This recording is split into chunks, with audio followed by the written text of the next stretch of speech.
It's time to show them. Yeah.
Yeah.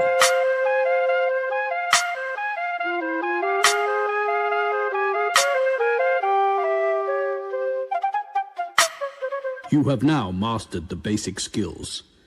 It's time for your first challenge.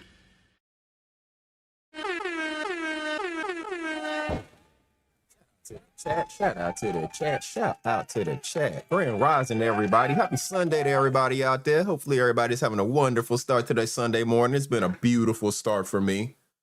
Hopefully the same for you all. Happy Solstice Day. Longest day, North American side of the globe. Northern Hemisphere side of the globe. Longest day of the year. Happy Solstice Day to everybody out there. Grand rising to Halima. First in the building. Grand rising to you, sister. Trace-spectives, I see you. Grand rising to you, Trace-spectives. Mrs. Baker, grand rising to you. As I've said frequently, I'll continue to say, and I'll say it throughout this stream, y'all make sure y'all subscribe to Trace-spectives and Halima. Deja Vu, Stay Fit. Make sure you're subscribed to those channels. If you're not subscribed to those channels, you are definitely missing out on some great content, great knowledge, great wisdom. We're going to take a look at some of Deja Vu's posts here a little bit later in the show. But yeah, make sure you are subscribed to those channels. If you are not learning, if you're not exercising your brain, then what are you doing? It's just dying. So make sure you are subscribed to those channels. Trace-spectives, Halima, Deja Vu. You're only going to learn, get wisdom, get knowledge from those places. And I like going places where I learn. I like to try to learn something at least every day. And I learn something from those sisters whenever they take time out of their schedules to post something for their entertainment, enjoyment, or just knowledge of, you know, those of us out here who are looking to learn something. So shout out to those sisters. I appreciate y'all being here. Shout out to everybody who had the opportunity to hit that like button on the way in. It is greatly appreciated. Free way to support the content creator. Don't cost you anything to hit that like button. You here watching, you might as well give it a thumbs up, right? If you want to share, that's greatly appreciated too. You know, it helps get the video out there in the algorithm. But, you know, just hitting that like button is a great way to help the channel, help the live stream, you know. And again, it's free. It don't cost you anything to hit that like button. So shout out to everybody who's coming in. Again, happy Sunday. Hopefully you're having a wonderful start to your day. I know it's a great day for me. We're going to be here just for a little bit, not too long. I'm not going to take up too much of y'all's time, not take up too much of y'all's day. I know today is the day that people, you know, celebrate Father's Day. I think every day should be Father's Day, just as I think every day should be Mother's Day. But definitely shout out to all of the providers and protectors out there. You know, we like to refer to them as fathers. Definition, provider or protector. So shout out to them. Anybody who is doing it, whether you have biological children, whether you are providing and protecting for somebody else.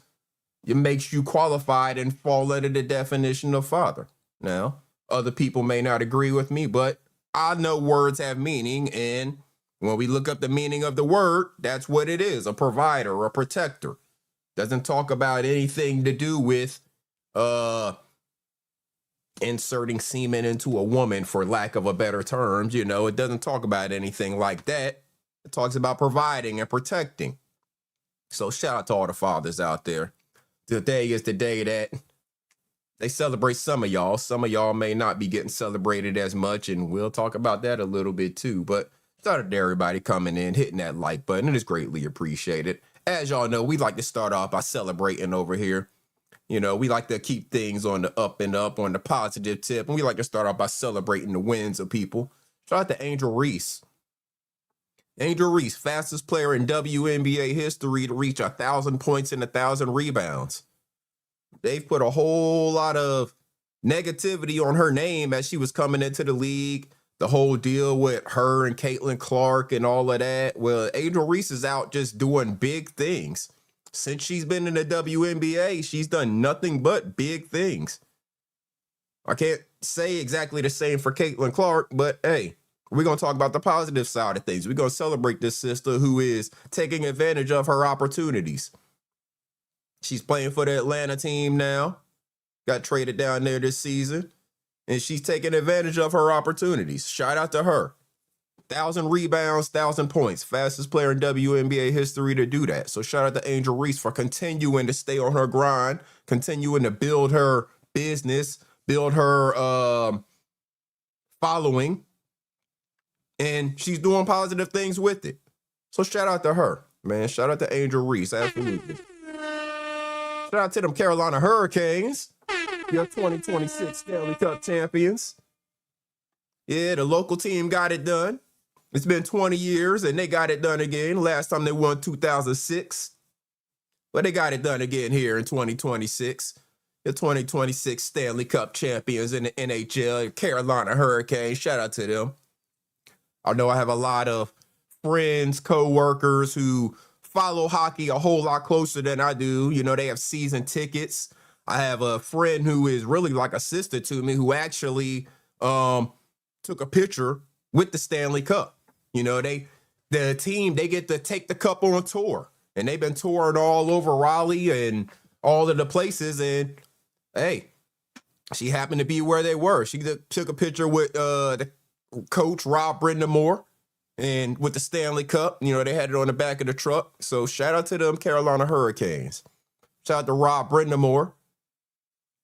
He was the captain of the 2006 Stanley Cup Carolina Hurricanes team, and now he's the coach of the team. So one of a few people who went from being a player champion in the NHL to being a coach champion in the NHL. Shout out to Rob Brindamore. Yeah, we definitely celebrate the wins around here. We definitely celebrate the wins. Shout out to all them Carolina Hurricane fans. Anybody that's a Hurricane fan, shout out to you, especially if you closely follow the team. Again, I don't follow the team as closely. You know, I get into hockey when it comes playoff time, right? You know, I like going to the games. It's a very entertaining sport to watch in person. Very entertaining to watch in person. So shout out to them Hurricanes, man. Shout out to all the dads out there who are spending time in their children's lives. I got a video here I want to show y'all really quickly about a dad who, this is one of the things that he does with his kids whenever, it's probably when mom's not at home more than likely, because I don't know if mom would go for this, or mom might be the one videotaping all this. Who knows, right? But shout out to the dads that are spending time in their children's lives, like this dad here. And the gun is on a roll, turning back the clock. The pain, baby! And at 5, delivered to John Cena. Oh my God! So much going forward. Oh, you gotta be kidding me! God, Cole, look at this! Last ride through the table. He is rabid tonight with the Viper back in the center of the ring. Talk about wearing down your opponent. The here we go! Undertaker taking matters into his own hands. Choke slam with authority. He caught him flush. Superman punch. Reigns back on his feet. Spear! Oh, God. Reigns is speared. Strowman off the stage. Closing in. Michael. Oh, switch in music. John Cena with Gunther on his shoulders. Gunther high above the ring. AA through the table. AA. Yeah, shout out to all the dads that are having fun with their kids, making memories with them, memories that are positive ones that they'll never forget. You know, these kids, they're probably watch wrestling with their dad. Deja vu, stay fit in the building. Grand rising to you, sister. Happy Solstice Day. I definitely plan on going over some of the posts on your page here shortly. Because you're dropping wisdom, dropping knowledge, information that everybody needs to know. However, some people just seem to run away from knowledge, you know, whenever it is right there in front of their face. But yeah, shout out to the dads that are spending time and making memories with their children. Positive memories, not memories that are going to negatively impact them or cause them to need to go to therapy because, you know, their father treated them wrong, but the ones who are making positive memories with them. Trace Beck, you said soccer's another very entertaining sport in person, although you don't follow it closely. You went to pro game before, had a blast. Yeah, absolutely. A lot of pro sports are entertaining in person. Baseball can get kind of boring, you know, because unless it's a highly active game, but you know, some games they'll go 9 innings and the score is 1-0, you know. So baseball, it can be, and then it can't be. Hockey, soccer, those types of sports, all times is action all of the time. All of the time. You said you were a daddy's girl, Deja Vu. That's what's up. Sure, I'll Hodges. Sunday blessings to you. Yeah, shout out to them fathers that are spending time and making those positive memories with their children, those memories that their children will never forget. And again, we defined back during what people celebrate as Mother's Day, what a mother and what a father is. You know, the mothers are the nurturers. They bring life into the world. The fathers are the protectors and the providers, right? You know? So shout out to those people who may not have biological children. However, they're still a protector. They're still a provider. They may have furry children, let's say. Need of any assistance today, sir? No. I could help you cross the street. No. I could help you cross your yard. No. I could help you cross your porch. No. Well, I gotta help you cross something. No, I'm doing fine. Yeah, shout out to all those husbands who are taking care of all of those animals that they didn't sign up for. Because they got a wife who is all about having all of her little fur babies, all her animals and stuff, and you have to be part of it, right? You have to be part of taking care of them. It is what it is. So you become a father to all of these animals that you did not sign up to take care of, but you still have to do your duty, right? You still have to provide, you still have to protect, you still have to do the things necessary for those animals to exist in y'all's world, in y'all's space. You know, speaking of fathers, there's some of them out there who got situations like this going on. And we're definitely going to talk about that. Y'all saw the thumbnail, and again, it's a reused thumbnail, but it fits the situation again. We back in remedial class, y'all, because we got some remedial stuff going on these YouTube streets. But when your son's teacher emailed you about moving him to special ed class, but you've been doing his homework, what does that say? What does that say? If you the one doing the homework and the teacher emailing you about moving the son to special ed class, what does that say? We got some special ed people on these YouTube streets, y'all. We have some special ed people on these YouTube streets, and we're definitely going to spend just a little bit of time talking about them because it is ridiculous how special ed they are. It really doesn't make any sense. But again, we celebrating right now. Uncle L, salute to you, OG. We celebrating. We celebrating the fathers. This is just a joke, of course. We celebrating the fathers. We also celebrating the people who understand that their energy matters and that you must protect it wisely. Shout out to Triple S. I saw this posted on Triple S's page, I believe. Triple S, y'all know that's my favorite editor. And I saw her post this. Your energy matters. Protect it wisely. Shout out to everybody who understands that your energy matters.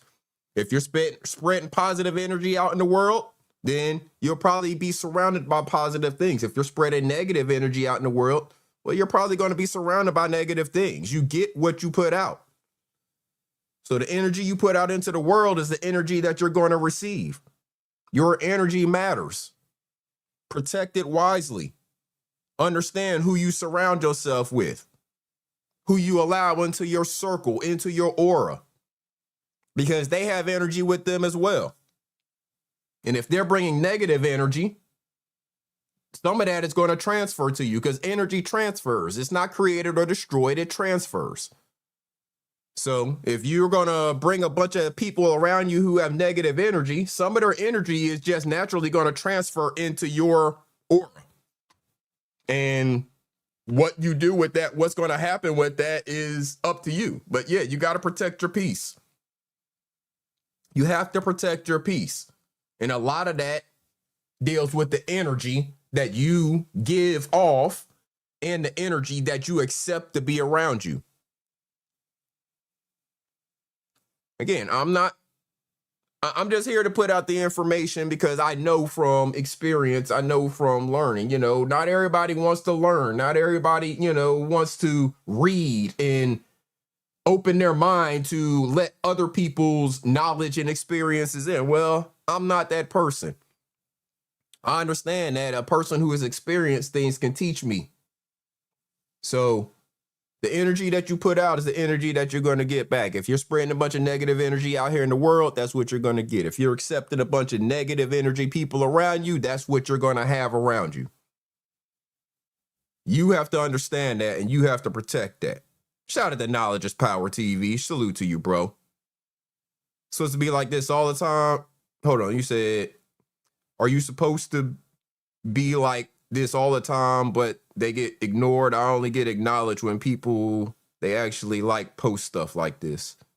I don't exactly understand what you're saying there. Are you supposed to be like this all the time, but they get ignored? I only get acknowledged when people that they actually post stuff like this. Okay. I'm not exactly sure what you're saying there, but salute to you. I appreciate you being here. Yeah. The energy that you spread, the energy that you put out is the energy that you're going to get back. I saw this, it made me laugh. But hey, shout out to everybody who likes it when the yams touch the mac and cheese. Man, people be wilding on social media. They posted this picture of Danielle Fisher. Y'all should know her from playing Topanga on Boy Meets World, and Maya, right? They're in a picture together. And somebody said when the yams touch the mac and cheese. What's wrong with y'all, man? I thought it was funny. Shout out to everybody who likes it when the yams touch the mac and cheese. Shout out to everybody who likes it when the yams touch the mac and cheese, man.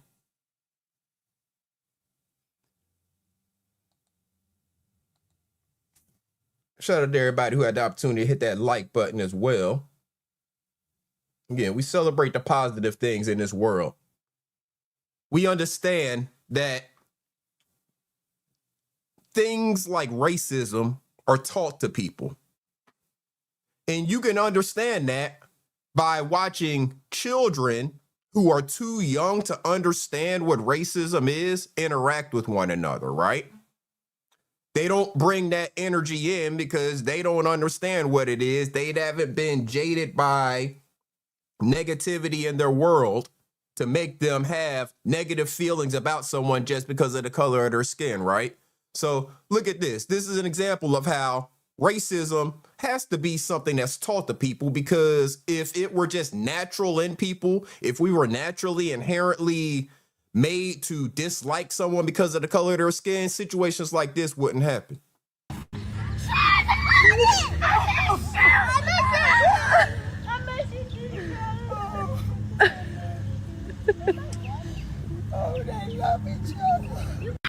Let's watch that again, just in case you didn't catch it from the beginning.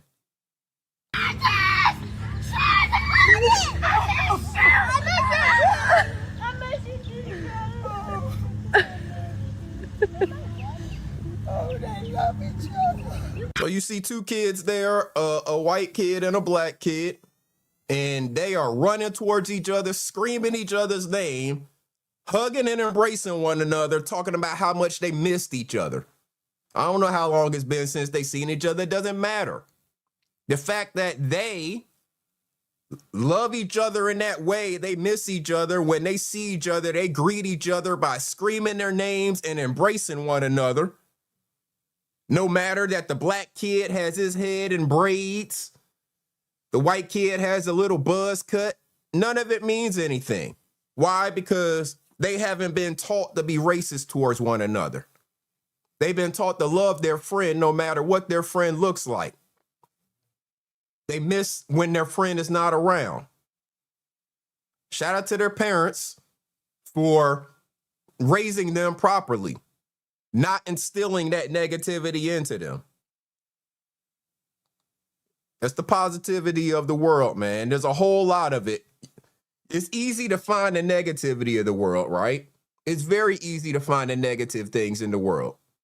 You actually seems like have to look harder to find the positive things in the world these days, for whatever reason. I mean, a lot of it is because of the way that society has ingrained us and indoctrinated us to go at one another.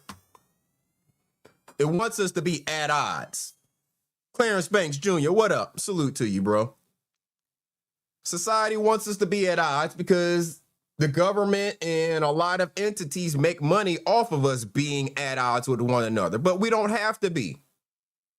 You can find the positive messages out there, the positive images out there. Take a look at this one.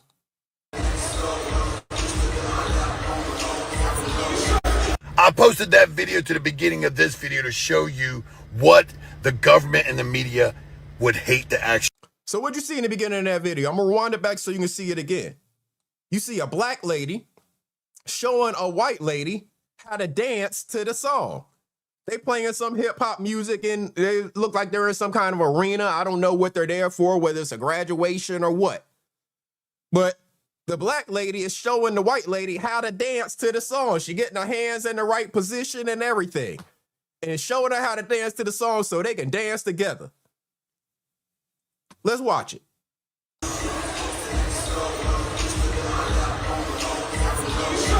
I posted that video to the beginning of this video to show you what the government and the media would hate to actually fucking see. I am so fucking tired of seeing all this hate on my feed. It's nothing but people from all races, all types of politics, everything, just hating each other. Y'all not fucking understand? That's what they want. They want us at each other's motherfucking throats so they can keep us divided. Because they realize that if we fucking took 1 second and woke up to the bullshit they're feeding us and united, we would be unfucking stoppable. But no, we let our baser instincts get a hold. We let our egos get involved and we start spewing fucking hate. I do not give a fuck about the color of your skin, who you fuck behind closed door, who you pray to, or who you voted for.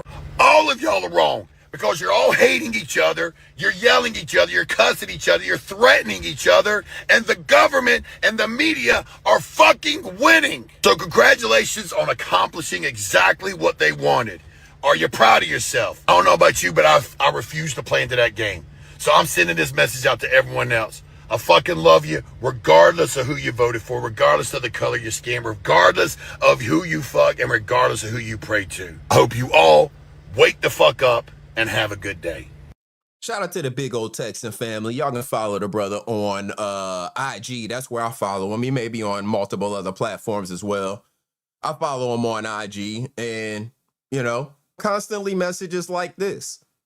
Because, again, I don't care who you having sex with or what religion you follow, any of that stuff. None of that has anything to do with me. That's a choice that you get to make. It's none of my business. It's none of anybody else's business. If you put it out there on Front Street, that's what you're doing. But it's not my business to care about who you are being sexually active with or who you are following as far as religious teachings or any of that. Not my concern. Shout out to the big old Texan family. All right, babe, be safe. Yeah, shout out to the big old Texan family. Again, we are talking about not being racist, not being negative, not falling into the indoctrination that the government and all of these entities, media, and all of them want you to fall into to keep people at odds with one another. Shout out to everybody who can see through that nonsense, see through that BS, and understand that we as a whole, I don't care whether you're black, white, or any other colors in between, I don't care what religion you follow, what political party you follow, even though some of it may be dumbing you down. I don't care what media channel you watch, even though some of it may be dumbing you down. We together can do a whole lot more than we can divided. They want us to stay divided because they make money off of us being divided. It is up to us to change our knowledge, to change our thought process, and understand that it's an indoctrination to continue to fall into those traps. Let's continue celebrating, y'all. Shout out to the Wu-Tang. Shout out to Method Man. Shout out to Raekwon. I saw this video and I had to share it because, again, Method Man is my favorite MC. I think Redman is the GOAT. Method Man is my favorite MC. And I did not know that Method Man said that he would have never even started rhyming had it not been for Raekwon. Take a look. Responsible for me even rhyming, whether you know it or not. Remember when we was in school that day and you was like, yo, just come hang out with me on the block. And I came out and I hung out with you and we wound up in the staircase. And they started rhyming. First rhyme I heard until we heard the walkie-talkies and skated up out the joint. I mean, that started me right there. My first rhyme I wrote, which you know, was I'm on a mission, and I wrote that with you. Yeah, you wrote that in school too. So you that in school. Definitely responsible for me even picking up a pen. Now, I'm talking about amazed at what y'all was doing in that staircase, because we was babies, 11, 12 years old. Y'all niggas rhyming like Slick Rick and fucking niggas that got deals. And I'm just amazed at this shit. So where I left and went back to Long Island, all them rhymes y'all was saying, they was mine. They thought I was nasty. Then I had to start writing my own shit, and that's when it started. Yeah, shout out to Method Man. Shout out to Raekwon. Shout out to the whole Wu-Tang clan. Meth said Raekwon is responsible for him ever even picking up a pen to start rhyming. Because he took them just on the block. They was rhyming in the staircase, and he had never really experienced that before, I guess, you know? And as we see, the rest is history. The rest is history. All these years later, they are, you know, one of the dopest groups to ever bless the airways. You know, one of my favorites for sure. And it could have all not even happened had he not been exposed to that, you know. We could have had one of the dopest MCs that never even exist as an MC had he not been exposed to that by his brother. Is hanging out in the staircases back in the day. Shout out to who I think is the GOAT MC, man. Shout out to Redman, man. Redman is the GOAT. That's just my opinion. Of course, everybody's welcome to have their own opinion. But I think Redman is the GOAT. Shout out to the Woo, favorite group of all time, of course, you know, when it comes to hip hop. But I think Redman is the GOAT, man. That's the old school joint. That album came out before some of these YNs was even born. They don't know. They don't know. Shout out to the MCs, man. Shout out to the MCs that were a part of our childhood that, you know, helped mold us into who we became today. And the ones that's still doing it. The ones that are still out there jumping on tracks, spitting dope bars, spitting dope verses. Yeah, shout out to the MCs.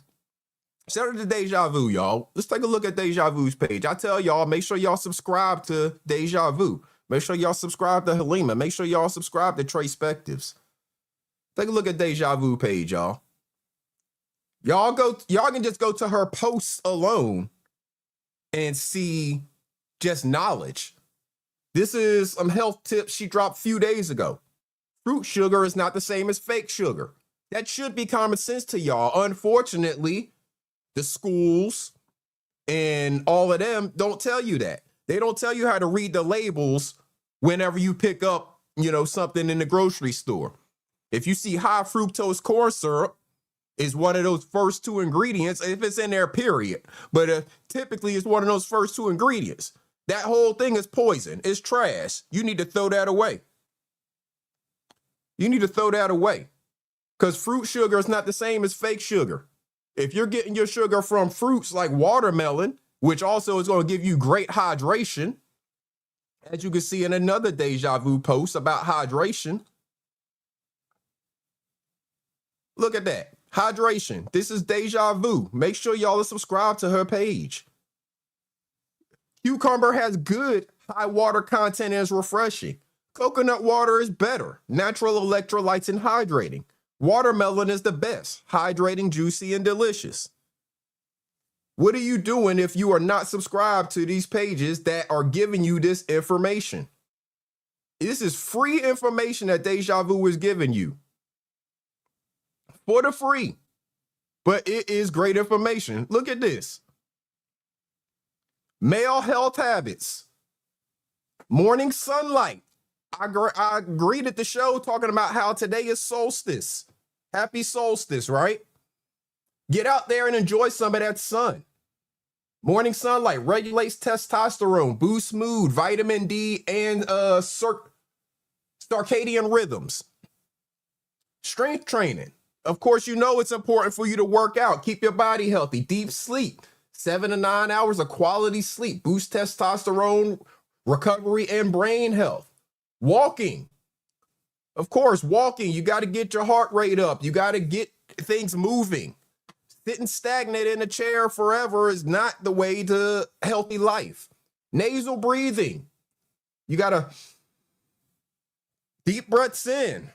Through the nose, out through the mouth. Hydration. Again, we talked about that in the last post. Your cardio, meditation, all of these things. You can find this free information on Deja Vu's page. Why would you not be subscribed to a page like this that is giving you this free information? Watermelon. Every time you eat the watermelon, you throw away the 2 parts that's packed with the most medicine. Y'all just eating the flesh of the watermelon and spitting out the seeds. You know, it's okay to swallow some of those seeds. It ain't gonna hurt you. I don't know if you heard some crazy damn folklore tale saying that something's going to grow inside of you. What's probably growing inside of you is those good bacteria, those good enzymes that you need for your life. It's okay to swallow some of those watermelon seeds. If you're throwing away the rind, you're throwing away something that is packed with nutrients. How about you put that into a juicer and turn that into some juice? Those seeds, you could replant those seeds and grow more watermelon. That's why when people out here talking about seedless watermelon, my question is, what was it grown from? If the watermelon doesn't have seeds in it, how did it grow? What are you growing this seedless watermelon from? You got to understand that the schools that you're going to, maybe the churches that you're going to, The doctors that you're going to, they're not telling you all of the things that you need to know to keep yourself healthy. They're telling you what you need to know to fall into the system. Doctors are telling you what you need to know, so you have to keep coming back to them and keep paying them. The school system is telling you what you need to know so you can fall into the system of being another cog in the wheel. That's what I'm saying, Deja Vu. There's no such thing as a seedless watermelon. That is some lab-grown nonsense. If you need motivation to lose weight, just eat in front of a mirror naked. This is all great information that you can get straight off of Deja Vu's page. If you are not subscribed to this page, you are doing yourself a disservice. I'm going to go put the link to a page in the chat so y'all have it. If you're not already subscribed to the page, again, you're doing yourself a disservice. You're missing out on free knowledge. Same thing for Tracepectives. Same thing for Halima. These are places where you can get free knowledge. Why would you want to pass that up? Because you're not being taught this stuff in the schools. You're not being taught this stuff in the churches. You're not being taught this stuff by your doctors. Always, Deja Vu, always. I appreciate your page. I go there constantly. Whenever I see that you got a new post or whatever, I want to see what you're talking about because I know I'm going to either learn something or it's going to reinforce something that I learned in the past. And I appreciate that because we need those reminders. It's watermelon season right now, you know? So again, her post about the watermelons, it's right on time because it's giving you that fruit sugar. It's not the fake sugar. It's giving you that best hydration. If you're getting rid of the rind and the seeds, you are getting rid of some of the most power-packed parts of it. Put that rind into a juicer. You can eat those watermelon seeds. You can replant those watermelon seeds. You can save them for another season, next year if you are waiting. But to throw them away is doing yourself a disservice. And if you're getting a watermelon that doesn't have seeds in it, you should probably question what is it that you're eating and what was it grown from? Because the fruits and vegetables that we have, that we eat, they produce seeds to grow more. The cucumber, it has seeds in it. The watermelon has seeds in it. The tomato, it has seeds in it. All of these things have seeds in them to grow more of that thing. Ronald Jones, what up? You on mute. What up? All right, you're not saying anything, so I ain't going to sit here and wait. I ain't got time for you to be taking your time. I'm actually talking about stuff, and if you're not going to add anything to the conversation, you're just holding up the show. So make sure that when you are getting these fruits, when you're getting these vegetables, whether it's watermelon, whatever, you are making sure that you're checking the quality of it. You're making sure you're getting it from a reputable source. You don't need to be getting these lab-grown things.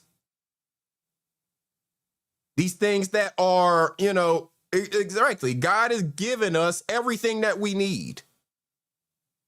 Everything that we need has been given to us. Carl Belton, salute to you. Shout out to them tradesmen. Yeah. All the stuff is given that we need. It doesn't need to go to a laboratory. It doesn't need to be lab grown.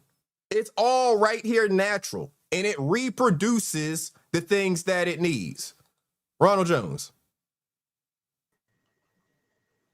Yo. What up? Iceberg, I didn't know I was up here. You ain't said nothing. I did. You just weren't listening.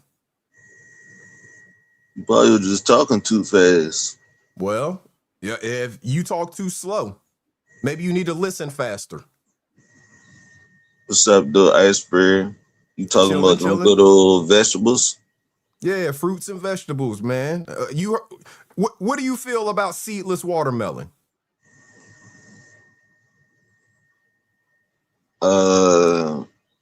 Is that real? That's my question. I have the same question. Everything is supposed to have a seed. Thank you. I'm glad you understand that. I'm glad you understand that concept because they got a bunch of people out here who act like there's no difference, or they don't understand why people are so adamant about watermelon having seeds in it. Well, if it's seedless, what was it grown from? What laboratory was it grown in? Yeah, I just can't wrap my head around how is a tomato a fruit. How's a tomato a fruit? I don't know why they classify it as a fruit specifically. Because typically fruits are grown on trees, a lot of times, but I don't know what the specific reason is why they classify a tomato as a fruit as opposed to a vegetable. I haven't done the research on that. Yeah, that sounds good. Thanks. Well, you know what? I mean, you don't know everything, so I see why you. Right, and I don't pretend to know everything. Yeah, I'm not gonna knock you for not knowing everything. Yeah, I don't pretend to know everything. I don't even try to know everything. That's why I surround myself with people who know more than me. That's why I watch or look at pages like Deja Vu, because she's gonna know some things. Not always older. There's some younger people who know more than me too. Like who? I mean, I'm not going to tell you all of the people that I listen to, but there's people I don't know how old Deja Vu is. She might be younger than me, and she knows more than me on certain subjects. I don't know how old everybody is. Their age is not of concern to me. The knowledge that they're giving is what's of concern to me. How old they are is not really that important. There's plenty of younger people who know more. Say what? I don't see how, but all right. What? You don't see how what? A younger person that knows more than you. I'm not an expert on all subjects. Neither are you. I just don't see how. No, I'm not arguing. I just don't see how. So there's plenty of people who are younger than you who are engineers right now. Are you an engineer? No. Okay, so that would mean they know more than you on that subject, correct? Yeah. So now you understand how a younger person can know more than you. Solstice, grand rising to you. Yeah, how is that? You name one subject, so what if all they know was engineering? I know about everything else. You don't know about everything else. If I know about everything else, that means I know more than them. You know about certain things, and you don't. It don't matter. I know more. I know more certain things than them. Okay. So I know more than them. That you're making. What's the I point know that more you're than making? them. The point is, I know more than them. Do you know more about gardening than somebody who's a professional gardener, and that's what they do all of the time? No. What point are you making? What point are you trying to make? You the one asking me questions. No, you're up here saying that a younger person can't know more than you. Yeah, that's what I said. It does make sense. That makes zero sense.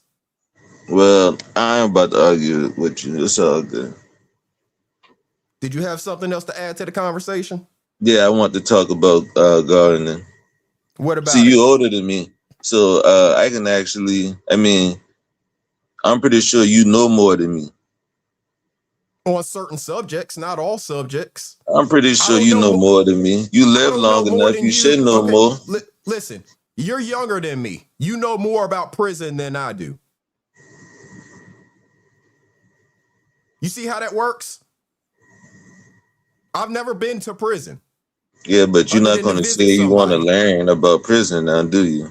It ain't about learning. It's about whether or not one person. It is knows about. more That's just more experience.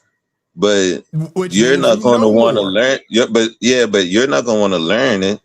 About it. You understand that you want me to teach you? Comes through experience, right? Do you want me to teach you? Not at all. But that doesn't mean that you don't know more about it than me. If it comes through experience is time. Okay, and you learn through experience. Right. Therefore, So you can know more about another person by having experience on a certain thing. If you've been on this earth twice as long as somebody else, they're not supposed to know more than you. Unless they're a I fucking haven't studied. genius or I have something. not studied If all they're a genius, subjects. then I can understand. I have not studied all subjects, and neither have you. I understand that there's certain things that I know more about than other people, and I understand that there's things that they know more about than me. We can all learn from one another regardless of how old we are. To You say know that a anything person about younger than you aloes? can't know more than you is slow thinking. You know anything about aloes? About aloe? Yeah. Like, what about it? I got a What do you baby want to know about it? aloe. It's not grown. Okay. It depends on what the issue is. So what I use is an app that tells me what it may be going on with it. If the plant is sick, it may need certain things. It may be too much water. Because aloe doesn't need a whole lot of water. It may be you have the wrong soil, you know, the acidity levels and things like that of your soil. It could be a whole bunch of different things. I got 2 babies though. Baby, what? Growing from it. Baby aloe? Mm-hmm. Okay. But I don't know how to help you with your question because I don't know what may be wrong with your plant. I just wanted to see if you knew anything about it, which you don't, which I don't expect you to know everything. Yes, I know a little bit about aloe. I know how to take care of the aloe I have in my house. So you But I just can't plant tell you about the aloe you flowers? have. You plant flowers, not plants. What? You plant flowers, or you or just like plants like other stuff. I have a little bit of everything. I have house plants, I have garden vegetables, I have just regular flowers. I have a little bit of everything. So you was up But I here talking don't about know broccoli? What or you claim was to saying know about? about everything. I've never grown broccoli. You ever pull Therefore, squash? yes, I've got squash growing right now. You used to have to pull squash in the penitentiary. Pause. I ain't ever been in the penitentiary, so I couldn't tell you But you, anything about that. yeah, but I would teach that.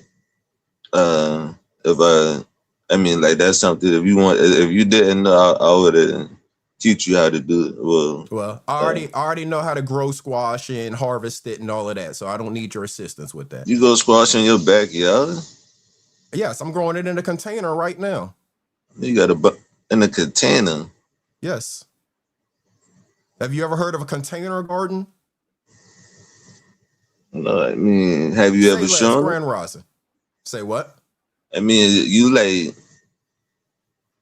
see when you was with Sister T, you was more active.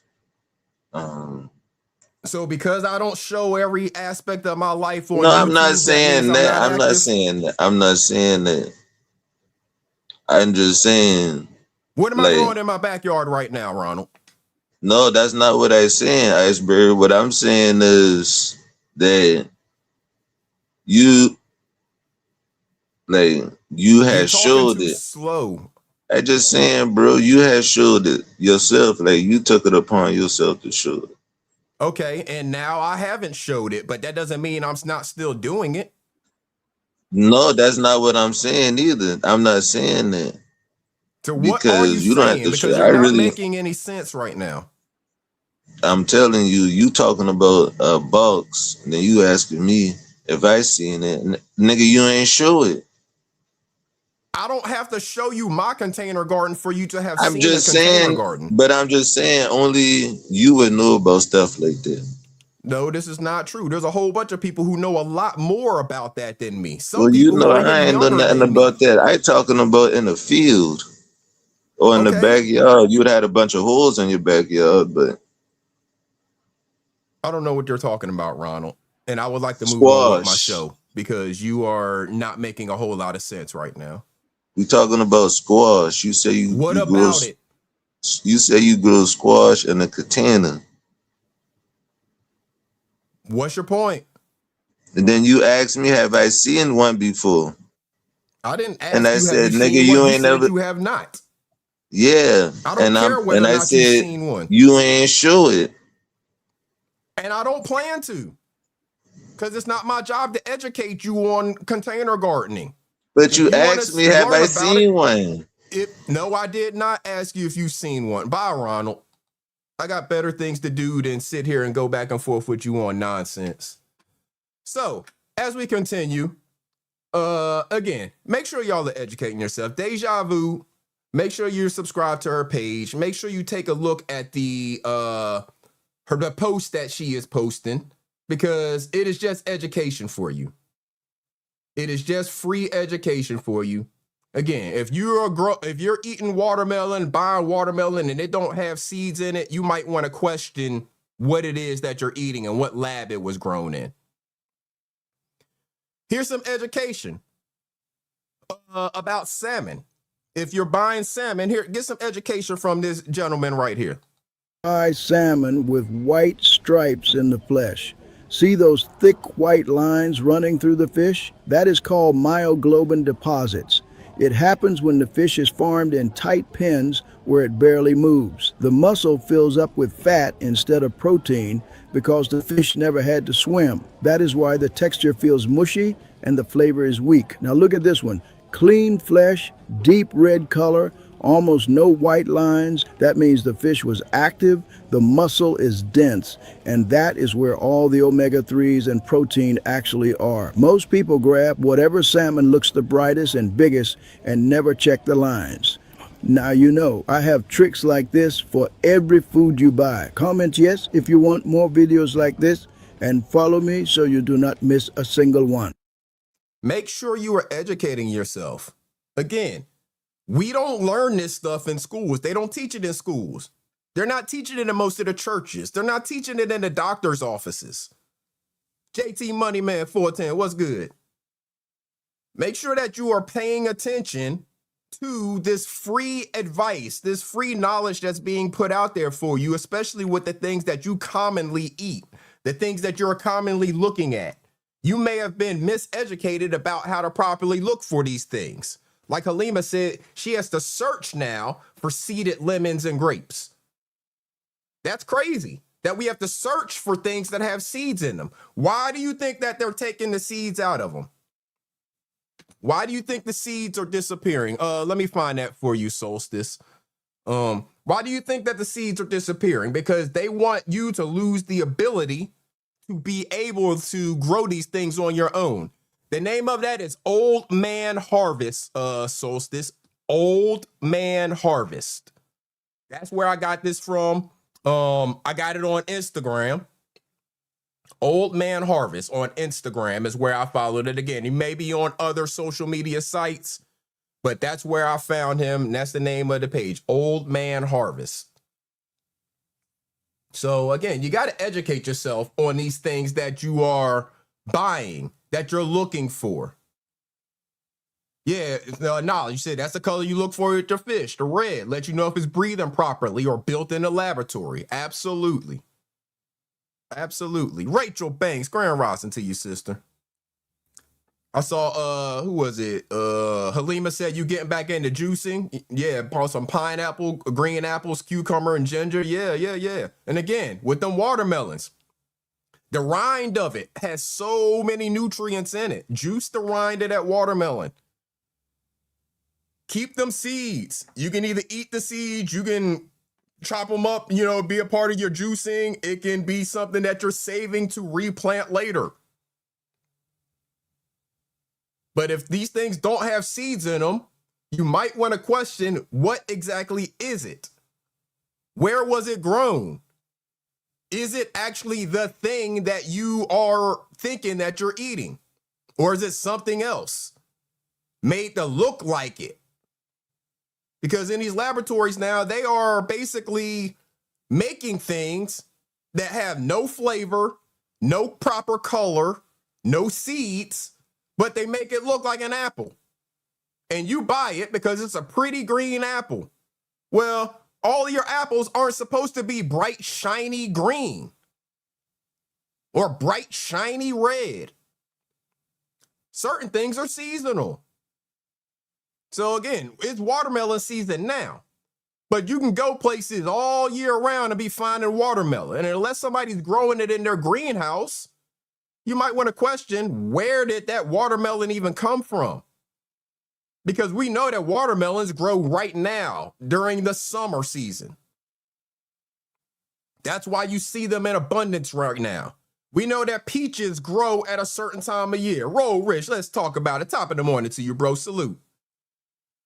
We know that certain things grow certain times a year, and so that's why you'll see them in abundance at your farmers markets and places like that. But you can go to the grocery store all year round and see these things. Where is it coming from? Where is it coming from? That is what you should be questioning. What is this? How do they have these nice, bright, shiny green and shiny red apples? Daughter of Zion, grand rising to you. How do they have these bright, nice, shiny green and red apples when it's not apple season? Where are these watermelons coming from and cantaloupe and honeydew when it's not even the season for those things to be growing, especially in your grocery store? If it's at your farmer's market, you might be able to trust it a little bit better. But if it's in your grocery store, where is it actually coming from? And they got a whole bunch of them in abundance as if it's the season for that fruit or vegetable to be growing. Yeah, like Halima said, seeds contain the information. No seed equals confusion. If there's no seed in that fruit or that vegetable, what is it? What is it? You said that's why they're trying to get rid of farmers markets. That's true knowledge. They're trying to get rid of farmers markets so you can eat all of this genetically modified and genetically produced fruits and vegetables that they're growing in a lab somewhere. Buy organic. Soak it in baking soda and vinegar before eating it, or you can use lime juice as well. You can use lime juice in your water, but make sure they're real limes. They should have seeds in them. You shouldn't be buying these things to avoid seeds because like Knowledge and Halima have said, the seeds have all of the DNA. The seed is the DNA of the fruit. If this fruit or vegetable does not have a seed, then what is its DNA? You don't have a clue. More than likely, it is something that has been genetically produced in some kind of laboratory. And that means you don't know what it is. You don't know what it is. So pay attention to the labels. Again, if it says high fructose corn syrup, that's poison. Yeah, Rachel Banks, explore the other fruits from around the world. There's so many fruits people are not aware of. Absolutely. I'm grateful we have a market here that is it's an international market. So they have, man, they got all of the different damn things in there because those people from those other countries use those things on a regular. Yeah, hybrid fruits and vegetables have no seeds. They're unnatural. This is a cross between something and something made in a laboratory, and now it's not producing seeds anymore. Yeah, I'm saying, man, salute to you. Yep, if it says seedless, don't eat it. You shouldn't even buy it if it says seedless. Because you don't know what it came from. You don't know where it was produced and genetically modified. You don't know what they put in it. So again, y'all make sure y'all are following Deja Vu's page because you're just going to get great information like this over there. You're going to get great information from Deja Vu's page. And understand what you're eating. Educate yourself on it. You can't listen to somebody like Ronald Jones that says somebody younger than you can't know more than you about certain subjects. I have no clue how old Deja Vu is. It doesn't matter. I know that the information that she's spreading about these fruits and vegetables and about juicing and all of that stuff is good information that everybody needs to know, regardless of her age. Yes, visit the Korean and Indian grocery stores. They have a variety of produce. I know that when I visit Halima's page and see her posts, I'm going to get wisdom and knowledge coming from an area maybe of a martial artist, of a thinker, a meditator. I'm going to get knowledge and wisdom. I know when I go to Trace Spective's page, I'm going to learn something from a place of knowledge and wisdom. It doesn't matter the age of any of these sisters, whether they're older than me or younger than me or the same age as me. It does not matter. They have knowledge and wisdom on subjects that I may or may not be aware of, and I'm always looking to learn more. So if you want to shut your brain off and be more like a Ronald Jones, then continue to think that somebody who is younger than you can't know more than you on a certain subject. That's just a slow way of thinking. That's a very slow way of thinking. Yeah, Halima, make sure you're dropping your link as well. These people need to see what you're saying as well. I appreciate you dropping Deja Vu's link. Make sure you're dropping your link as well, Halima, because we need people to see that knowledge and wisdom that you are dropping.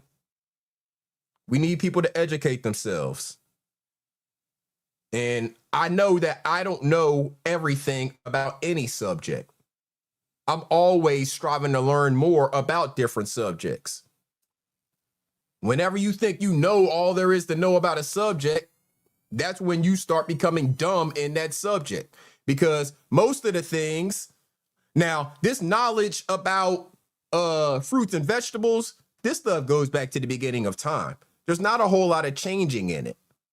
The seeds of the watermelon and all that stuff have always been healthy for you. People telling you that it's not just doesn't make any sense. You know? But other subjects that are constantly evolving, you have to continue to educate yourself on those subjects because the subject matter is changing. So you have to educate yourself on these things. Shout out to Tracepective. I appreciate you dropping that link, Halima. Halima, if you ain't going to drop your link, I'm going to do it. I'm going to go find it and drop it myself because they need to see what you're saying too. They definitely need to say what you're saying as well.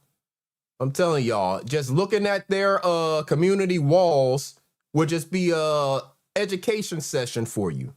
Just looking at the community walls of these sisters is an education session for you. Let's get Halima's link in the chat as well. Y'all subscribe to Halima, man. Y'all subscribe to Halima. Y'all subscribe to Tracepectives. Y'all subscribe to Deja Vu. And y'all make sure y'all are checking out what they're saying on their community walls. Because they're definitely dropping knowledge, and it's knowledge that we all need to know. Shout out to I appreciate you, Halima. We're gonna, just shift a little bit. Shout out to this brother here who was out in the streets and decided he wanted to race with the police. This video gets a little funny, so just take a look at it.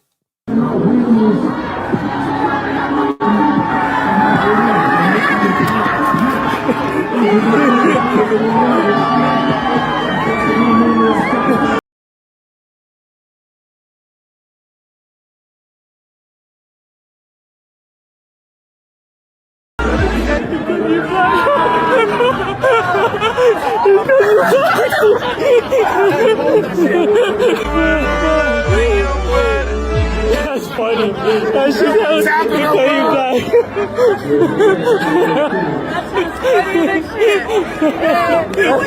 oh my god, they get you back. I was like, what the fuck? Yeah, I saw you. I was about to hit me up. He came and saved me. Off central. I'm doing you now.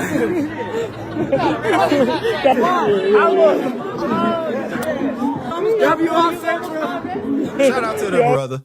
He was racing the cop, right? I mean, I don't know what reason, I don't know what conversation they had, but he probably told him I could beat you in the race, and the cops probably said you couldn't or whatever, So they racing.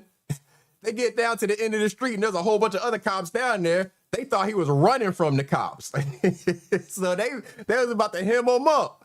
They thought he was running from the cops. They were just racing. He had to go over there and say, no, he good. Miss Eve, grand rising to you, sister. He had to go over there and save the brother. He's good. He ain't doing nothing wrong. Leave him alone. He was about to get hemmed up. He's about to get hemmed up by the cops because they thought he was running away from the cops when really he was just racing against them. Shout out to the good cops out there who actually are looking to be community servants and build with the community as opposed to doing negative things. you know, always trying to look at somebody in a negative light. Now, I understand those cops at the end of the street, it did look like he was running from the cop, you know. They didn't know what was going on. They weren't aware that they were racing, you know. But, again, shout out to them for understanding. You see, they all walked away with smiles on their face. Nobody got hemmed up. Nobody got hurt, anything like that. It is possible to have an actual community relationship with the people as law enforcement. To do things like racing them, to do things like, you know, be a police officer, you see some kids playing basketball, little kids playing basketball, and you jump out and start playing with them, you know, showing that there are multiple sides. They're not just there for constantly hemming people up. So we're going to transition a little bit.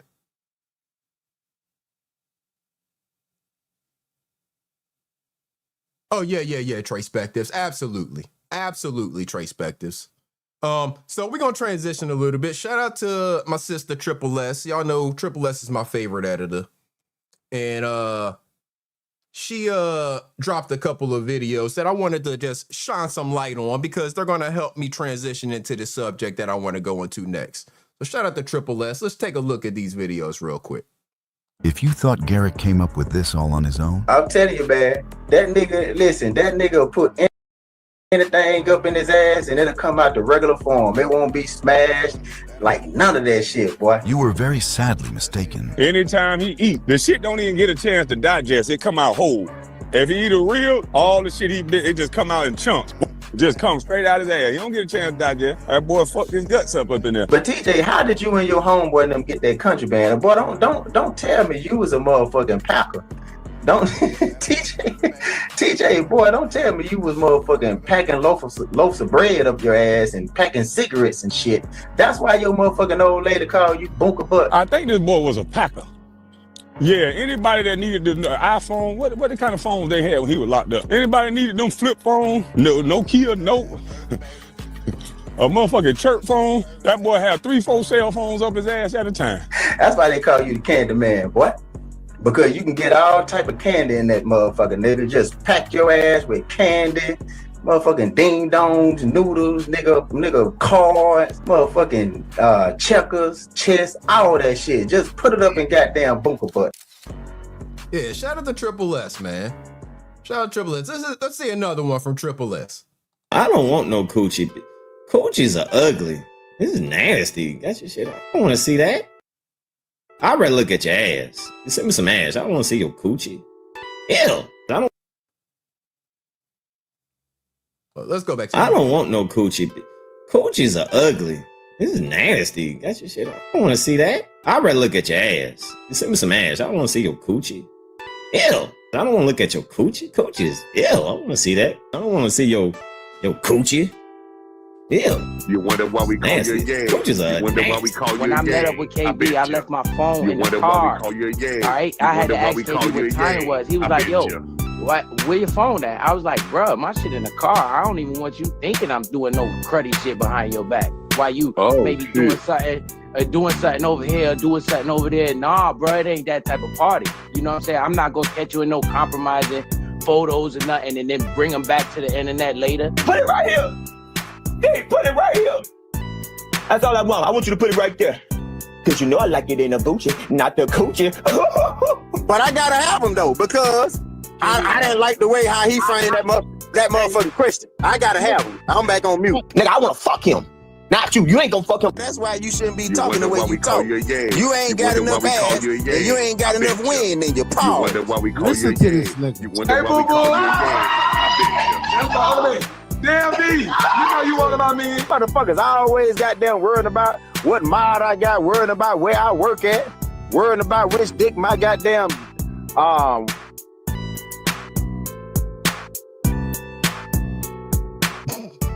Shout out to Triple S, man. Shout out to Triple S. Again, y'all know Triple S is probably my favorite editor out there.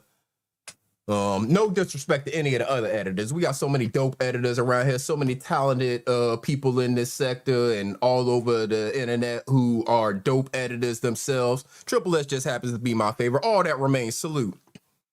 And she definitely didn't miss on those. She definitely did not miss on those right there. Shout out to GWB. GWB had a post or a video, an edit last night, actually. I think this came out right on time in celebration of what people recognize as Father's Day. Father of the Year. We got a Father of the Year tribute. Let's take a look at what GWB put as the Father of the Year tribute. You better wish your kids had a father like me, bitch. Yeah. Yeah. You better wish it. Shit, you better wish it, motherfucker. About the 20th day of September 2004 in the county of Fairfax, R.W. Alterbury did sexually abuse Miss Victoria. He was able to pull down her pants and underwear and begin to rub his penis between her legs.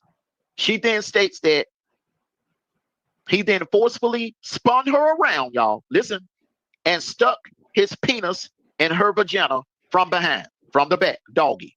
He turned around, spun around, doggy. She believes that he soon ejaculated, after which he stopped, and she went and sat down on a chair. Before putting her clothes on, she asked why he had done that. He replied, "I wanted to fuck." While she was sitting on the chair, he walked over and stood in front of her with his penis close to her face, at which time he grabbed her head and forced his penis into her mouth several times. She tried to pull away, but he kept putting it back into her mouth. He only stopped when he heard someone at the door of the apartment. He then opened the door and walked outside. J. Doe then pulled her pants and underwear back up and went downstairs and told a staff member what had occurred. After taking a statement from J. Doe, I transported her, a crisis worker, back to their residence and returned to the police headquarters where all paperwork was completed. There you all see the seal. They all see everything. When the damn thing thrown out. Shout out to my niggas, fucking bitch. Never one of them niggas would have ever did what you did, you bitch ass nigga. So since I'm all these pedos and all this shit, nigga, I got a present for your daughter. I said she want it, nigga. How she want it? Nigga, cash or carry, nigga. How she want it, nigga? You hear me talking, boy? Now, Biz gonna have to jump in that car and do what I do. You gonna see me in Hartford tonight, nigga. That's the crazy part. I don't even gotta pull up with no hotel. You know that, nigga? I just pull up. Yo! They like, yo, where you at? Oh, shit! Where you at, Sazler? You pulling up? Sazler, you gonna pull up? I wanna see all this tough guy shit you talking, nigga. All this you like violence and all this shit, nigga. I'm about to jump in the whip. I'm gonna see if you on that shit you talking about, nigga. Nigga, Hartford an hour away. Nigga, Google Hartford, Connecticut right now, nigga. And let's see what you gonna do when Biz pull up. Let's see what you gonna do when I'm out there. Let's see if you come up with all that static you talking about. Nigga, I got a present for your daughter. Bitch, I'm a pedo and all that shit, right? That what you say? I got a present for your daughter.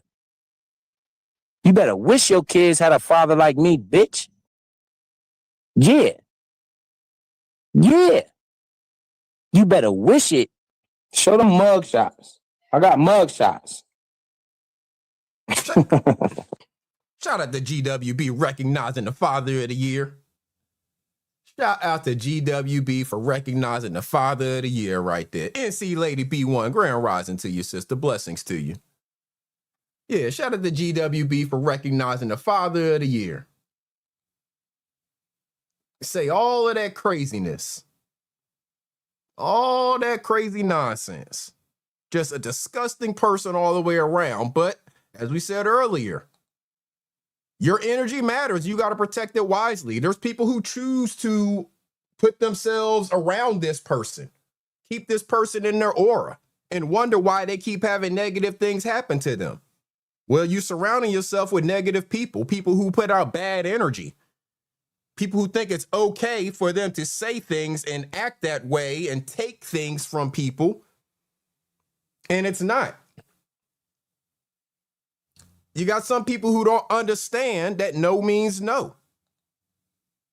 And they think that because they are a man or whatever the hell they think it is, that they can just do and come and go wherever they please, do whatever they want with no consequences.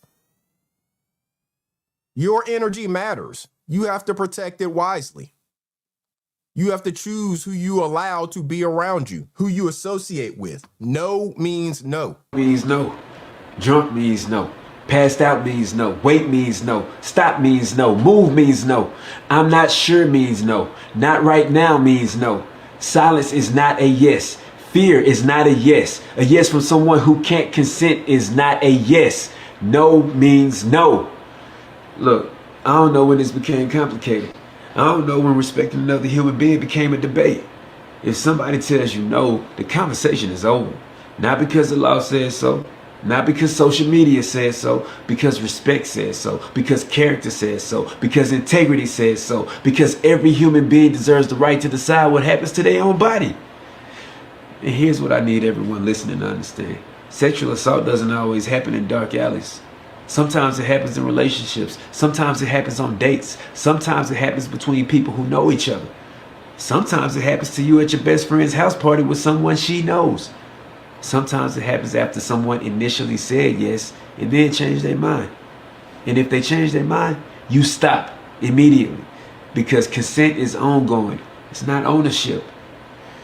And for those listening, especially my young people, protect yourself. Trust your instincts. Pay attention to red flags. Be careful who you allow access to your body, your space, and your trust. Avoid putting yourself in situations where you're isolated, especially with people you don't know well. Watch your drinks. Stay connected to people who actually care about your safety. And understand something. Being cautious does not make what happened your fault. Predators are responsible for predatory behavior, period. But protecting yourself is still wisdom. And if something ever happens to you, tell your parents, tell a trusted adult, tell a counselor, tell a teacher, tell a pastor, tell the police, tell somebody, because secrets are where abuse survives. Silence is where predators thrive. And I know it's scary. I know you might be embarrassed. I know you might be afraid people won't believe you, but your voice matters. Your story matters. And what happened to you matters. You deserve to be heard. So let's stop pretending this is complicated. No means no. Wait means no. Stop means no. Move means no. Drunk means no. Fear means no. And if it's not an enthusiastic, informed, voluntary yes, it's a no. Protect yourself. Protect others. Speak up. And never be ashamed to tell. Because regardless of what you ever heard, love never requires force. It's no more complicated than that. No means no. Stop means no. I'm not sure means no. Anything other than an enthusiastic yes means no. Lou Jenkins, what up, though? Salute to you, brother. Anything else is a no. Why is it any more complicated than that? Why are there people out here making excuses? Why are there people out here giving reasons and all this other nonsense as to how that no became a yes? No means no, period. Shout out to Trace Spectives on that $5 super chat. She said, people say and do the most egregious shit on here and then have the audacity to say it's entertainment or it's just YouTube. No, it's you on YouTube. Shameful.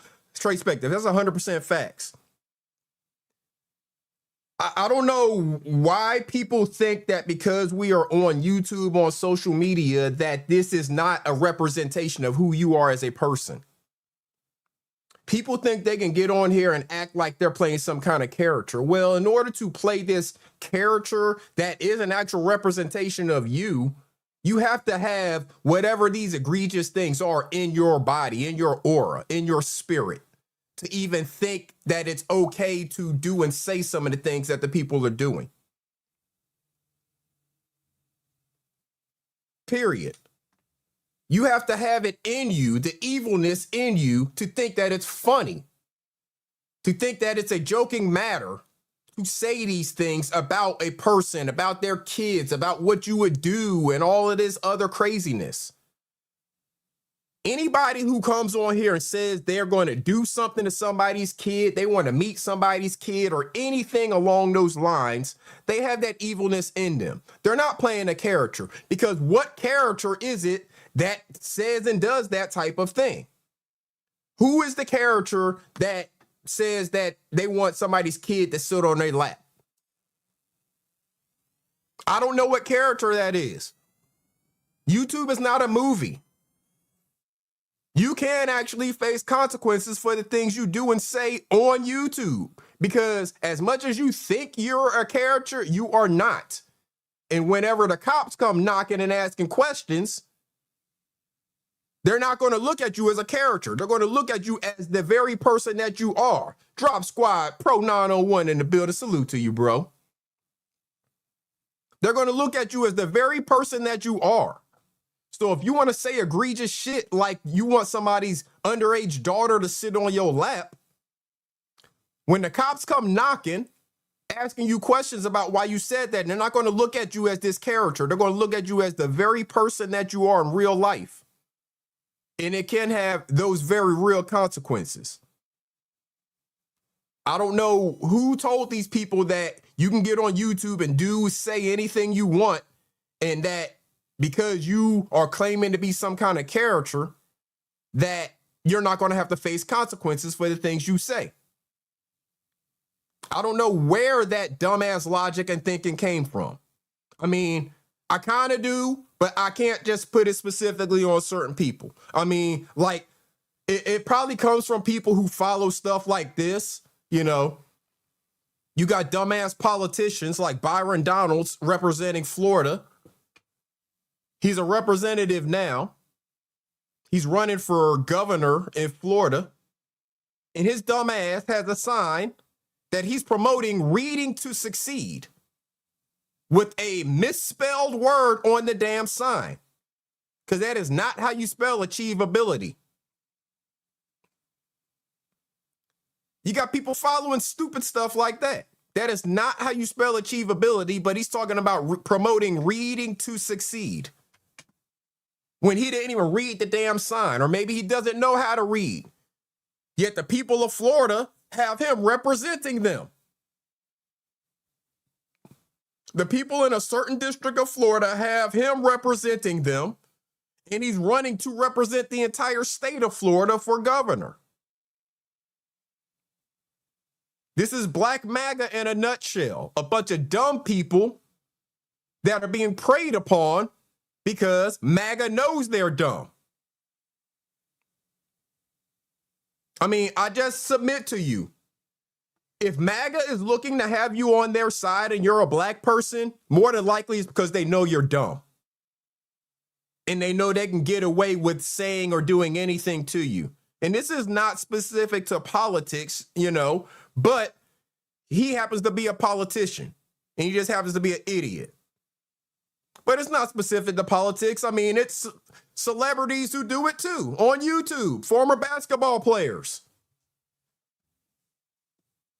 Just inability to read, inability to comprehend. Why would you wear a shirt like this with a big smile on your face that says you're a Winnie dog, as in Winnie the Pooh? You're a Winnie dog with a picture of what looks like a Chihuahua. Now, he's been saying this whole weenie dog thing. He's been saying this weenie dog statement for years now. And I'm guessing that he doesn't even know that a weenie dog is a nickname for an actual dog. That is not a Chihuahua, and it's not spelled like that. There's a dog called a Dachshund. It's a type of hound. It's a type of hound. It's also known as a weenie dog. As you can see in the images, they have a longer nose, snout, face, not like the Chihuahua. on that Joker's t-shirt. And this is an actual dog. They call it that for a reason because it looks like a hot dog. It resembles a hot dog. That's the reason they call it that. Yet you got this idiot wearing a t-shirt talking about you're a Winnie dog with a chihuahua on it. What is happening here? Is he really that slow? Now, maybe he is just that slow. Maybe he also knows that his audience is that dumb not to say anything about it. They're either afraid because they're in a cult or they're just dumb and won't call him out about it. You cam up, one of the few times that you do decide to cam up wearing a t-shirt that says you're a Winnie dog. And by the way, the t-shirt looks like it's poorly made. Outside of the misspelling and the wrong image, it looks like it's some cheap vinyl. There are multiple people in this sector who are merchandise makers. I'm one of them. Sis is another one. We could have made you a shirt that said something about a person being a weenie dog, used proper imagery, and spelled it correctly. But instead, you wear this shirt saying you're a Winnie dog. What in the hell are you doing? Are you just really that slow and uneducated? That would be my question. Yes, 2 washes and that shirt's going to be peeling because it's some cheap ass vinyl. That shirt is going to be peeling in no time. But he wears this. Right, Trace Beckers, maybe he meant poo. Maybe, well, you should have had a picture of Winnie the Pooh on there. I don't know how dog would have fit into it, but it just doesn't make any sense. Make that shirt make sense. Whoever gave you that shirt, you need to disconnect from that person because that person is bad energy for you. Your energy matters. You need to protect it wisely. Whoever made you that shirt, whoever sent you that shirt, whoever let you go online with that shirt on and didn't say to you, it's spelled wrong and that's the wrong type of dog, are bad energy for you. Because they'll let you make a fool of yourself and not try to help you. That is bad energy. It is what it is. Salute. Yeah, bad energy and a bad speller. So any of the people who allowed you to, number one, wear that shirt without saying something like, that's not how you spell it, and that's the wrong type of dog, they're bad energy for you. They're probably people you don't want in your circle. Just a word of advice. You ain't got to take my advice, though. You probably won't anyways. But just a word of advice. Those are probably people you don't want in your circle. Because they won't let you know that you're making yourself look silly, smiling, wearing a shirt that says that. But he also keeps people in his circle that are like that GWB post, the Father of the Year. So, I mean, what more can we expect? Well, shout out to these Florida sheriffs who go after people like that Father of the Year. Every one of these pieces of shits and get them out of my county. They have no business preying on our children every single day. It's called pure evil. We caught illegals. We caught legals, fathers, coaches, husbands, even a student. Got a naval officer from Jacksonville, a guy that owns a bouncy house company, a second grade teacher. Danger is everywhere. You've got to be protecting your kids. Little league football coach here in Marion was trying to meet up with a 15-year-old boy. And one of his comments to the detectives online, telling the boy not to take a shower because he likes him to smell musty. Second grade teacher. He was wanting to meet a little boy. And probably the most disturbing thing to me He's author of children's books. Patrick Hahn, local individual. He made arrangements to meet with a 14-year-old girl in the bathroom at Walmart. Now, when my deputy showed up, he literally crapped in his pants. Love it. Scared him to death. He told the detectives that he fantasizes about randomly groping kids in a store. Parents, pay attention. He fantasizes. If he fantasizes, that means he's probably doing it when your child is in the store with him. Peyton Sims. Now, he did comment to what he thought was talking to a 14-year-old, and his comments were, I don't want to show up and this be a Chris Hansen thing. Well, he was right, but the dumbass still showed up. Matthew Salagi. He's getting the Dumas Award. He came here to meet with a 14-year-old girl. You want to know where he agreed to meet? At the Marion County Jail. At least he saved me some money. I didn't have to use all that gas to take him far.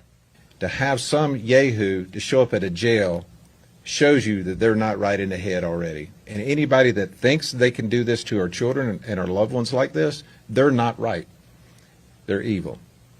Some of the stuff that they gave to my detectives, pictures, photos, what they said they wanted to do, what they were going to do with these children, it should infuriate everybody that is watching. This could strike from anywhere. Just recently in Polk County, we took down a guy who'd been the Santa Claus every year for many years. Protect your peace, protect your energy, protect your children. Educate them that these types of predators exist out there. These predators are out there and they're on the prowl looking for your child who you have not educated on these types of things.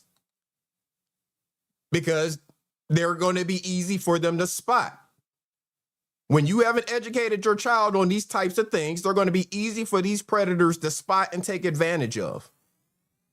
Educate yourself and educate your children. Because we know these people exist in the world. They're going to continue to exist. They get enabled. They get empowered by people in powerful positions.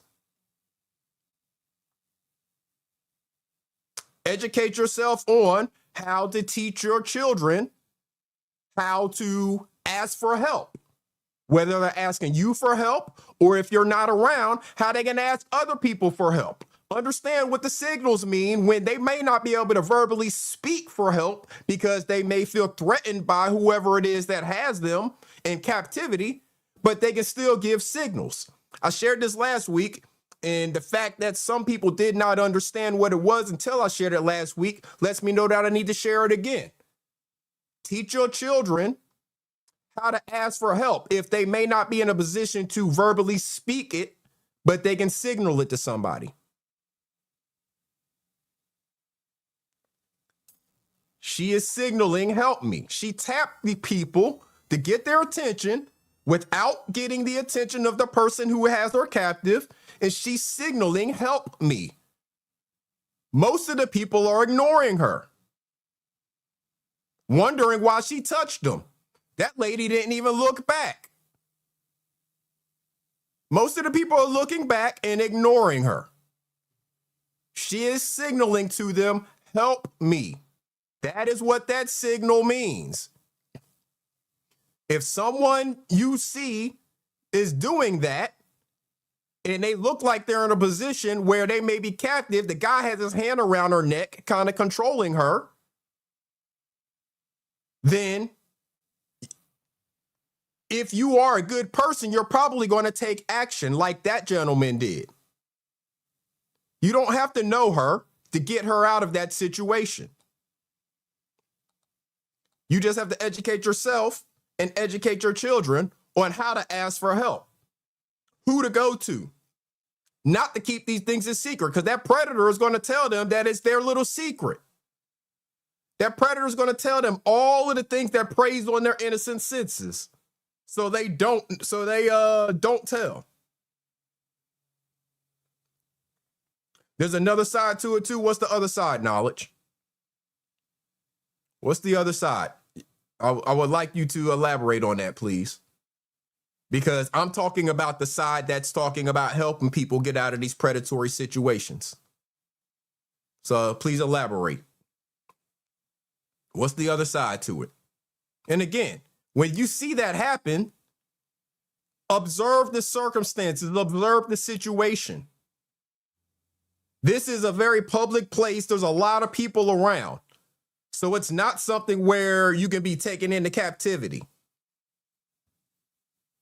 You know, it would be a different situation if y'all are in some remote location and this happens. They may be trying to lure you. But that is not what the case is there. There's too many people around for you to be getting lured somewhere. What does you going to jail have to do with it? You're not explaining yourself, sir. You going to jail too many times has nothing to do with a person who is being taken captive, signaling for help, and people ignoring them, and one person finally stepping up and saying something. One person actually taking action.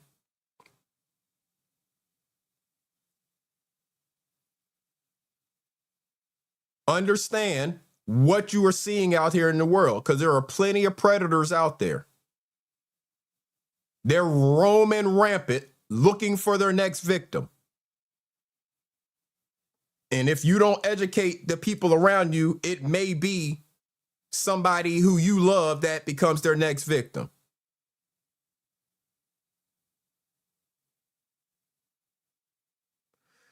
Because me thinking that I'm helping a woman in distress, that same woman didn't tell the police that I was what? Because me thinking that I'm helping a woman in distress, that same woman didn't tell the police that I was at fault. Like, you understand how I'm reading that and it's not making sense? Do you understand how I'm reading your comment and it doesn't make sense? I don't know if you missed words. I'm not exactly sure what you're trying to say, but because me thinking that I'm helping a woman in distress, period, that same woman didn't tell the police that I was at fault. That comment doesn't make any sense. The comment doesn't make any sense. You're saying that you tried to help a woman, and because she was that scared of a person, she didn't tell the police that you were trying to help her? Is that what you're trying to say? Okay. How are you trying to help her? Trying to help her doesn't include assaulting a person. So if you're trying to help her, what crime would you be committing in trying to help her? If the police come and you haven't committed any crime, there's nothing for you to be getting arrested for. There's ways of doing things. I didn't say because a person taps you and is giving you the help me signal that gives you the right to go beat that other person's ass without knowing what the situation is. But it could put you in a position to stop them and ask questions. Possibly help her get out of a situation. If she tells you to get the hell on, then you go on about your business. So it's all about how you do things. It's all about how you do things. See, Lou Jenga said he made him get on his knees and beg for his life, and his wife had to stop him. Lou might have taken it a little too far, and his wife had to stop him because Lou was probably ready to pull the trigger on somebody, and that would have been taking it too far because Lou was not in the position to be the judge, jury, and executioner. You see what I'm saying? So it's all about how you handle the situation. If you handle it inappropriately, then yeah, you probably are going to go to jail because you need to handle the situation appropriately, even if you're trying to help somebody in a situation. That doesn't give you the autonomy to go beat somebody's ass. Little girl was 14. That's what's up, Lou. You stepped in and hopefully she got rescued from that predatory situation. But had you pulled the trigger on that person or beat that person's ass or whatever, then you would have been facing charges of your own. Because in order for you to rescue her, it may not be necessary for you to get into a physical altercation with the predator. If the predator, a lot of times they're weak as hell anyways. So a lot of times, if you are approaching a predator, trying to rescue somebody from that predator, the predator's weak ass is probably going to run away knowing that they're caught. So it's all about you controlling yourself, controlling your actions and your emotions in that situation. Yes, you can do a good thing and keep your freedom at the same time. It's not necessary for you to jump into thinking that you get to now execute this person because they're a predator. That's not your job. That's not your position. That's not your place in this world. If you want to execute predators, go get a law degree, go practice law, go become a judge in a state that has execution, and then get into those types of cases. That's how you can become an executor of predators legally. If you want to maintain your freedom, there's ways of doing things, appropriate and inappropriate. If you handle something inappropriate, but you're saying it's because you were trying to help in this other situation, you still committed the inappropriate action. So you have to face the consequences for your actions. So just understand there's ways of doing things. You can do it appropriately, you can do it inappropriately. That's totally your choice and a decision that you have to make in that instance. But if you do it inappropriate, understand that there's probably going to be consequences for your actions. Yeah, that predator, they may get the consequences for their actions, but you're going to have consequences for your actions as well. That's right, Lou. Your way may not have been proper, but it saved her life. And I commend you for saving that young lady's life, getting her out of that situation. I commend you for that. And hopefully you didn't see any criminal penalties yourself for the way that you handled it. Had you pulled the trigger on that person, you would have seen penalties because you're not in a position, even when trying to save someone from a predator, you're not in a position to execute someone. You're not legally entitled to do that. So again, I commend you for helping get that young 14-year-old girl out of that situation, however it was that you handled it. And hopefully you did not see any ramifications for the way that you handled it. Educate yourself, people. Show you first what we've been doing. Here we go. We were at starting position move. We did slide, pull back, grip, stab out, 3, 2, 1, execute. 1, 2, 3, 4, 5. We popped it, right? This is what this translates to. Okay? Some people have the physical dexterity and the strength to be able to, without moving this grip, thumb, index finger, pull the slide back and let it go forward. So what he said there, some people have the physical dexterity and strength to be able to just pull the slide and let it go back forward. But if you don't, maybe you're a smaller frame person. Maybe you just don't have that much strength. There are other ways of being able to accomplish the same task. Keep on going. Not everybody has that strength. Does that make sense? So you need to divide the strength. Pull back while sending forward at the same time. Does that make sense? Well, you're going to find out, does it feel like it makes sense? Bring it to your side, okay? Starting position move. This time, I'm going to give the countdown. 3, 2, 1, execute. And you're going to do it one time. One time. One time, okay? Don't think about it. Get fucking mad with it, okay? Like these motherfuckers are about to shoot you. Watch me. When you do it, I want you to point straight out like you're about to shoot them. Okay? Don't think. Just do. Here we go. 3, just one time. 3, 2, 1, execute. Look at y'all. That's what the fuck I'm talking about. Do you see? Talk to me. Talk to me. How do you feel? So if you hear the voices in the background, this firearms instructor is teaching a class. It sounds like there's a bunch of females in the class.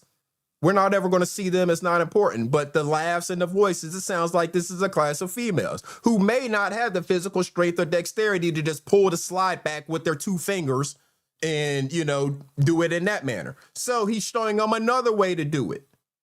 He's educating them. Make sure you educate yourselves. It was shit worked, didn't it? Yeah. Hell yeah. That's what the fuck I'm talking about. Hell yeah. Shit, that was felt good, didn't it? Hell yeah.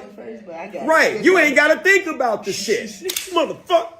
And it's gonna work. Okay? So let's go. Come on, let's get some more of this. Come on. Bring it to your side. Start in position, move. Watch your fingers, okay? Now, we don't have to look if we could feel. What are we feeling for? The serrations. Okay? Here we go. 3, 2, 1, execute. Good. Bring it back. Here we go. Start in position, move. 3, 2, 1, execute. Good. Here we go. Now, what's wrong? Don't worry about the turning of the gun. Is this supposed to be normal? That's normal. It's normal. Why? You get certain people in the gun community who are like, the gun's supposed to be up. Motherfucker, that's not how humans move. When you're fighting, what do you do with your hands? You turn those hands. So if you do that with your hands, why wouldn't you do that with a gun? Well, you wouldn't do that with a gun because shut the fuck up. You ain't obviously never been into a gunfight in close quarters by yourself. In a gunfight, pop, you may pop, pop, pop. We're not using sights. This is a gunfight. I'm taking what I can get. Pop, going to the side. Pop, going down. Pop, come. Look, you better learn some unorthodox ways of fucking a motherfucker up or you're going to be orthodoxly put in that casket. Does that make sense? Okay, start in position, move. So again, you got to educate yourself. There's multiple ways to do things. There's multiple ways to accomplish the same task. And some are considered proper, some are considered improper. I mean, you can say that, Lou. That's why I keep one in the chamber. Fuck a revolver. I'm not trying to run out of bullets. I just keep one in the chamber. I ain't got to worry about putting one in the chamber. If I'm carrying it ready to go. I'm not fucking putting one in the chamber. It's already in there. So after I shoot that one, the next one is loaded up and ready to go. I'm not carrying a fucking revolver because I know I only got 6 shots.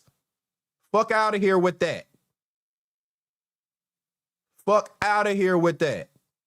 Just carry it with one in the chamber. Then you ain't got to worry about none of that shit.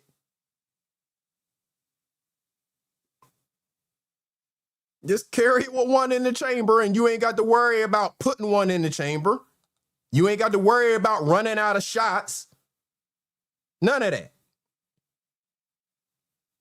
But if you happen to be carrying it and you don't have one in the chamber and you got to take the time to rack one into the chamber, this brother just showed you another way that they're probably not going to teach you when you go to that gun class, whether you're going to get your concealed carry permit or whatever.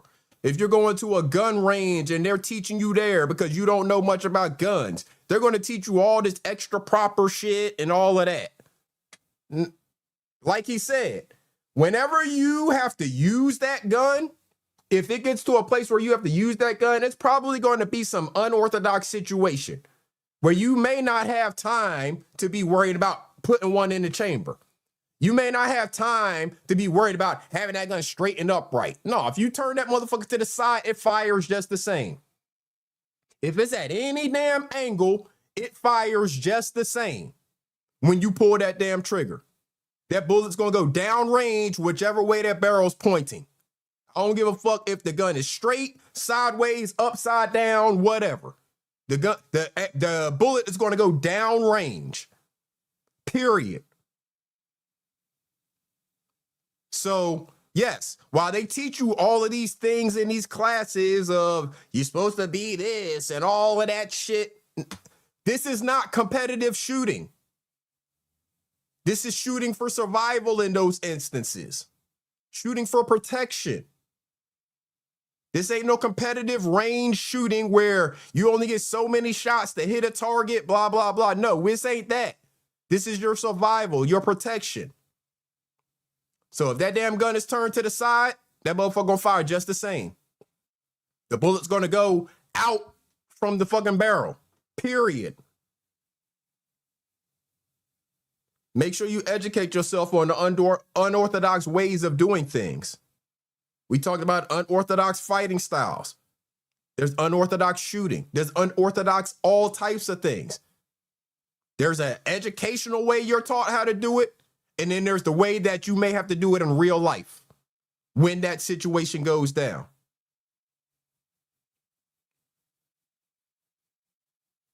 So you can, again, fall into the traps of thinking that there's one way of doing things, or only people who are older than you can know shit, like Ronald's dumbass was up here saying. You can fall into all of those traps if you want to. But when the shit goes down, if you're stuck in that box of thinking that way, then you're probably going to be the one, like he said, that's orthodoxly in that damn coffin. Because the unorthodox shit works. The unorthodox shit works. Let's change gears just a little bit. Because I saw some videos, and because we have a lot of truckers that listen or in this sector, so we talk about, let's talk about absolutely knowledge you can learn from a baby. But let someone dumbass like Ronald tell it, you can only learn from people who are older than you because you're supposed to know more than them. I don't know where his dumbass even got that concept. That's what's up, Lou. You got to teach them young. It's easier to teach a child than it is an adult. So if you're teaching them when they're 12 how to handle blades and firearms and stuff like that, they'll understand firearm safety as they're growing up. From children on up, they'll understand how to properly handle these things, how to use these things as tools and or weapons. Because a knife, you carrying a knife is a tool. It's made for cutting things. Whether you're cutting a strap on something, whether you're cutting open a package, whatever. A knife is made for cutting things. It's a tool. But it can be used as a weapon as well. The same way I can use this ink pen. This ink pen is a tool. It's made for writing.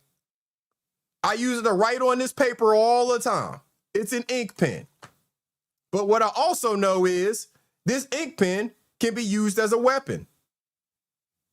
If I take this ink pen and stab it in your motherfucking eye and twist it around and pull your motherfucking eyeball out of the socket, I've now turned this ink pen into a weapon.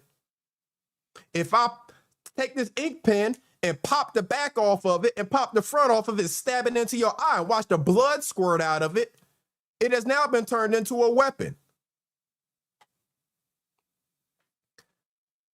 Trace Beck, you said, did I see the video that you tagged me in regarding Jay-Z and Target? I did not see that video, Trace Beck, that you tagged me in, but I have seen a little bit of that information around the Jay-Z and Target thing. Jay-Z's been doing that for years. Jay-Z did it with the NFL. Black people started to have problems with the NFL and the way the NFL was moving socially. Jay-Z becomes the commissioner of their music and entertainment. People boycott Target for the way that Target and the things Target stands for socially. He's exclusively re-releasing his album through Target. Because Jay-Z is out for making money for Jay-Z. At the end of the day, Jay-Z is out to make money for Jay-Z. I don't look at him as a social, what is the word? Basically a person that's standing up for social injustices. Yeah, just like Shaq and Papa John's. Shaq is out to make money. Shaq, that's why you see Shaq in every commercial, no matter what that product stands for. That product could be doing things that is killing children. Like we shouted out Wimby last week or the week before, because he won't endorse the soda companies because he doesn't want to contribute to the killing of children. Shaq will endorse anything if it's going to pay him the amount of money that he wants. Jay-Z will do the same.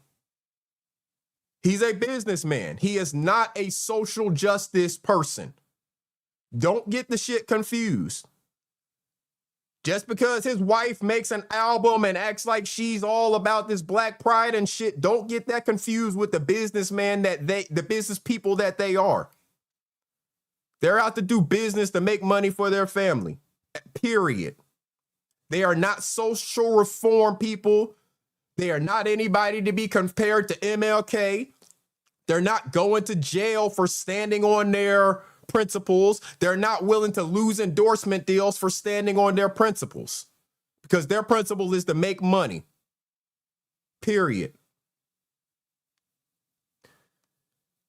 Hey, Lou Jenkins, you want to know where I learned that shit? I learned that shit in the police academy. You say you never thought to take the inside of the pen out? Lou Jenkins, I learned that shit in the police academy. Why? Because one of my instructors in the police academy was also a martial artist. He practiced Brazilian jiu-jitsu. He understands that as police officers, you're going to end up in some close quarters combat. So you may not be able to get to your gun. Back at the time when I went through the police academy, we didn't have tasers. You may not be able to get to your gun. That ink pen that's up here in your pocket may be the only thing you can get to because your hands may be here. So getting down to your hip to come all the way back up with your gun may not be possible if you're in some close quarter combat. But you typically have a pen on your pocket because your pockets have the slot in there for a pen. So if you pull that pen out of your pocket and jab it in the eye of the motherfucker that you're fighting with, that's going to change the whole equation. Anything can be used as a weapon if you know how to properly use it. Your keys, like It Is What It Is says. Your keys can be used as a weapon. All of these things can be used as weapons. You just got to be thinking outside of the box. It's a sharp object. This pen is a sharp object. It has a point on it. That point will easily go right in a motherfucker's eye. And that's going to change the entire equation. Because there ain't a whole bunch of motherfuckers that's bad enough to allow a pen to go stabbing into their fucking eye and they're not going to respond. Jamie Jules, grand rising to you. Like Deja Vu said, ladies, your stilettos is definitely a weapon. You take that motherfucking shoe off, it got a pointy heel on it. Trace Spectors, kicking someone in the shin, an immediate advantage. Trace Spectors, I've talked about this multiple times whenever the giraffe or his brother or any of them talk about how big and bad they are. When I talk about dropping their asses down to size, them kicks to the shin, them kicks to the knees. If you kick a motherfucker in the side of his knee or in the front of his knee with all of your force, it's going to cause an issue for him. Right, Lou, you keep a blade at your chest. So again, as a police officer, you're wearing a vest underneath your shirt, right? So I got a pen that's in my shirt that I use to just write with typically, but if it came down to it, I know that I have that there and can use it as a weapon. On the vest, there's a slot on the vest because on a bulletproof vest, or bullet resistant, because it ain't bulletproof, but on a bullet vest, the ones that I wore, it has the vest, of course, that's covering your front, your back, and your sides. We also, there's a little pocket on it. And in that pocket, we had a metal plate that's protecting your major organs right here. So if you did get a shot to the heart or whatever, it's going to hit that plate as opposed to hitting the vest because bullets can penetrate those vests at times. So that metal plate there has a pocket that it slides into. I would keep a knife right there as well, Lou. So how you talk about keeping the blade at your chest? Yeah, I would keep a knife there. Because again, if I'm in a close quarters fight, I ain't got time to reach down to my hip for a motherfucking gun. I got to deal with this motherfucker that's right here. So if I can just slide my hand right here and come back out with a motherfucking knife, it's just this motion right here. I'm right here with my hands, maybe protecting my face or whatever. If I can just go right here and then come out with a knife, now what? I can go at his throat, I can go at his face, I can go at all of these different places. If I can just go right here and grab this pen and come out with it and click that motherfucker and jab it in his eye, see what I'm saying? All of these things are ways to protect yourself. Ways to protect yourself. Ways to be prepared for the experience that you weren't expecting to happen. You have to expect the unexpected and be prepared for the unexpected to happen.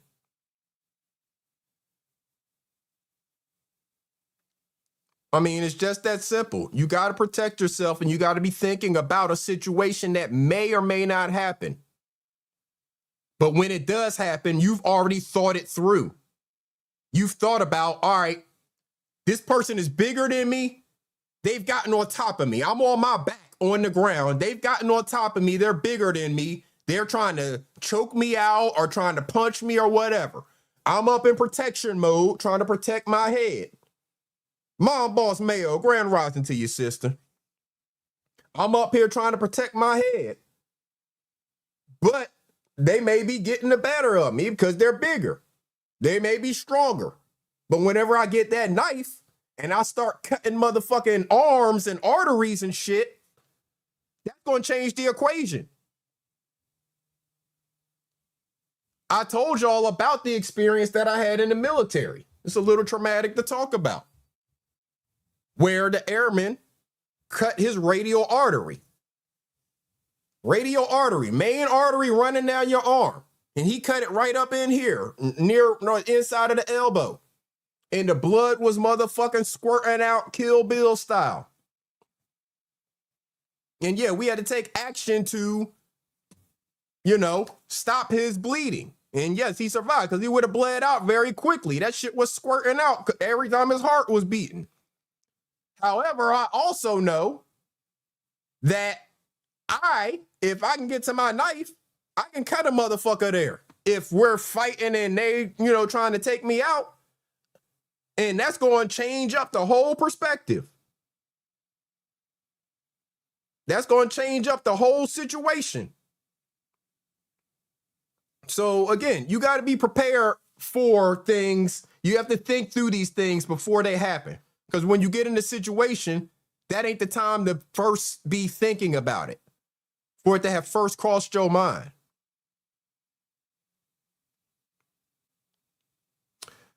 As I was saying, shout out to the truckers. Shout out, we got a lot of truckers in this sector. Hopefully all of y'all are being safe out there on the roads. Hopefully none of y'all are putting yourselves in situations like this stupid motherfucker right here. Gentleman here? No. You don't know? He owns a truck. That's your boss. Buddy, are you intoxicated? Yeah.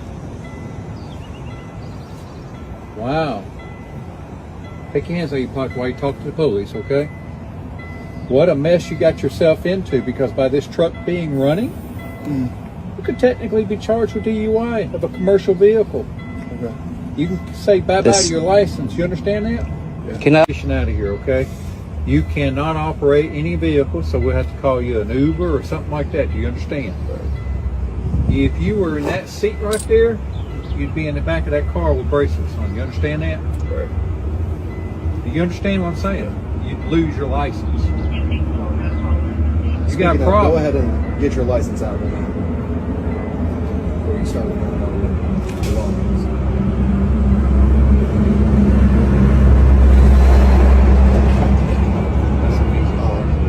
Photograph that for me. I don't know what you got on your arms. You sure you didn't urinate on yourself, buddy? Yeah, you sure? Yeah. There's liquid all over your car. Here, I got a cleaner up here, buddy. Either way. Go ahead and start retrieving your property. You have any firearms I need to know about? Okay, any weapons? Okay, retrieve your stuff. Let's set over here in the curb, okay? He needs to take this truck over. He's got loads to run. You're terminated per him, is that right? Go ahead and do so. The first he needs to check all the stuff, and then I will check my truck if there is no any drug, because I don't need any problem. Okay? Go ahead and retrieve your stuff. Don't get hurt, sir.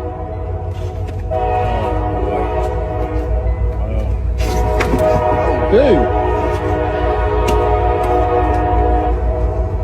you want to go with me? No. Get your act together. Pull your pants up. Don't close that door.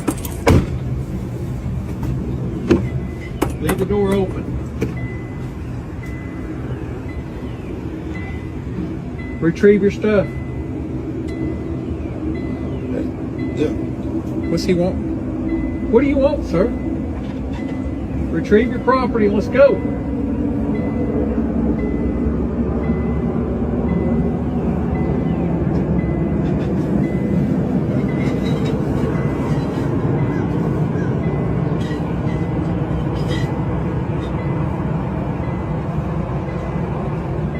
Quickly. Quickly. Get your stuff. Get your stuff. Watch us back.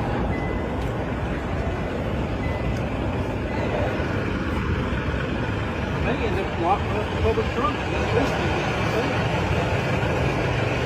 Sir, you're almost done on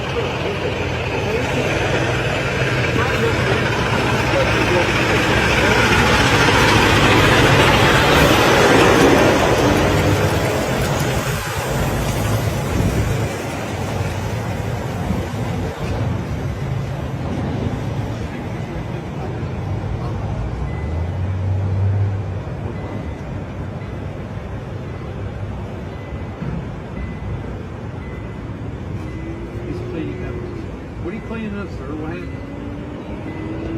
Spill something?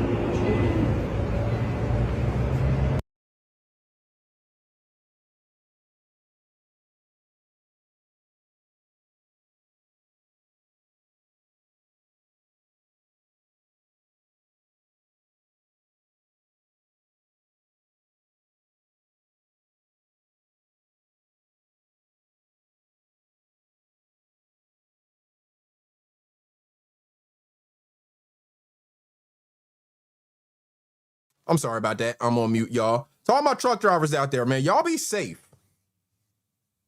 I don't know what it is. I know it's probably a stressful job. Y'all work long shifts. Y'all are away from family. All of these different things. I don't understand what it is that makes y'all resort to alcohol so frequently. But we need y'all sober, man. Y'all gonna be driving on these roads. We need y'all sober. Get the help that you need if you are dealing with mental stress and strain and stuff like that because of whatever it is that you're dealing with out there on the roads. Pick and choose TV Slim, Capo in the building. Salute, bro. I don't know what it is that makes y'all get so pissy drunk because a lot of the truck drivers that we know, even from this small sector of YouTube, are often drunk whenever we hear them on YouTube. So I don't know what it is that makes y'all resort to go into alcohol and high levels of consumption. Again, it may be the stress of the job. It may be the mental strain of being away from home, the long shifts on the road or whatever. But we need y'all to do better. V is she, grand rising to your sister. Right. Stressed out or not, don't endanger our lives drinking and driving. Period. We need y'all sober driving them trucks. We need y'all to find other outlets to get rid of whatever stress and strain it is that you're dealing with that makes you resort to the alcohol and such high consumption uses. That brother didn't even know what the hell was going on. He was so pissy drunk. He was so pissy drunk, they believed that he literally pissed on himself. They literally believe he pissed on himself. Yeah, he definitely lost his CDL in that moment. He lost his job in that moment because his boss was actually there as well, the one who owned the truck. But I don't know, again, what it is. Y'all truck drivers, y'all got to be safe out here. Salute to y'all. I'm not taking shots at y'all, but what I have noticed is a lot of the truck drivers that we see on these YouTube streets are often drunk whenever they come on YouTube. They're often very highly intoxicated, but we know them to be truck drivers. And I don't understand for the life of me why y'all feel like alcohol would be your go-to thing to get away from it, and especially high consumption levels of alcohol. Your license Your livelihood as a truck driver depends on you having that license, that CDL. You're drunk driving in the truck. It's bad enough for anybody drunk driving in a car, a regular car. You're drunk driving in an 18-wheeler. How many people are you going to kill? How many people are you going to kill? And lose your livelihood and go to prison, not be able to drive trucks again. I don't know if you have any other skills, but when you lose that CDL because of your drunk driving, you're not going to be able to do that anymore. Why would you be driving under the influence? Bishop, what up? Man, happy Manly Day, good brother, man. God bless you today, man. Bishop got a new movement called Bringing Manly Back.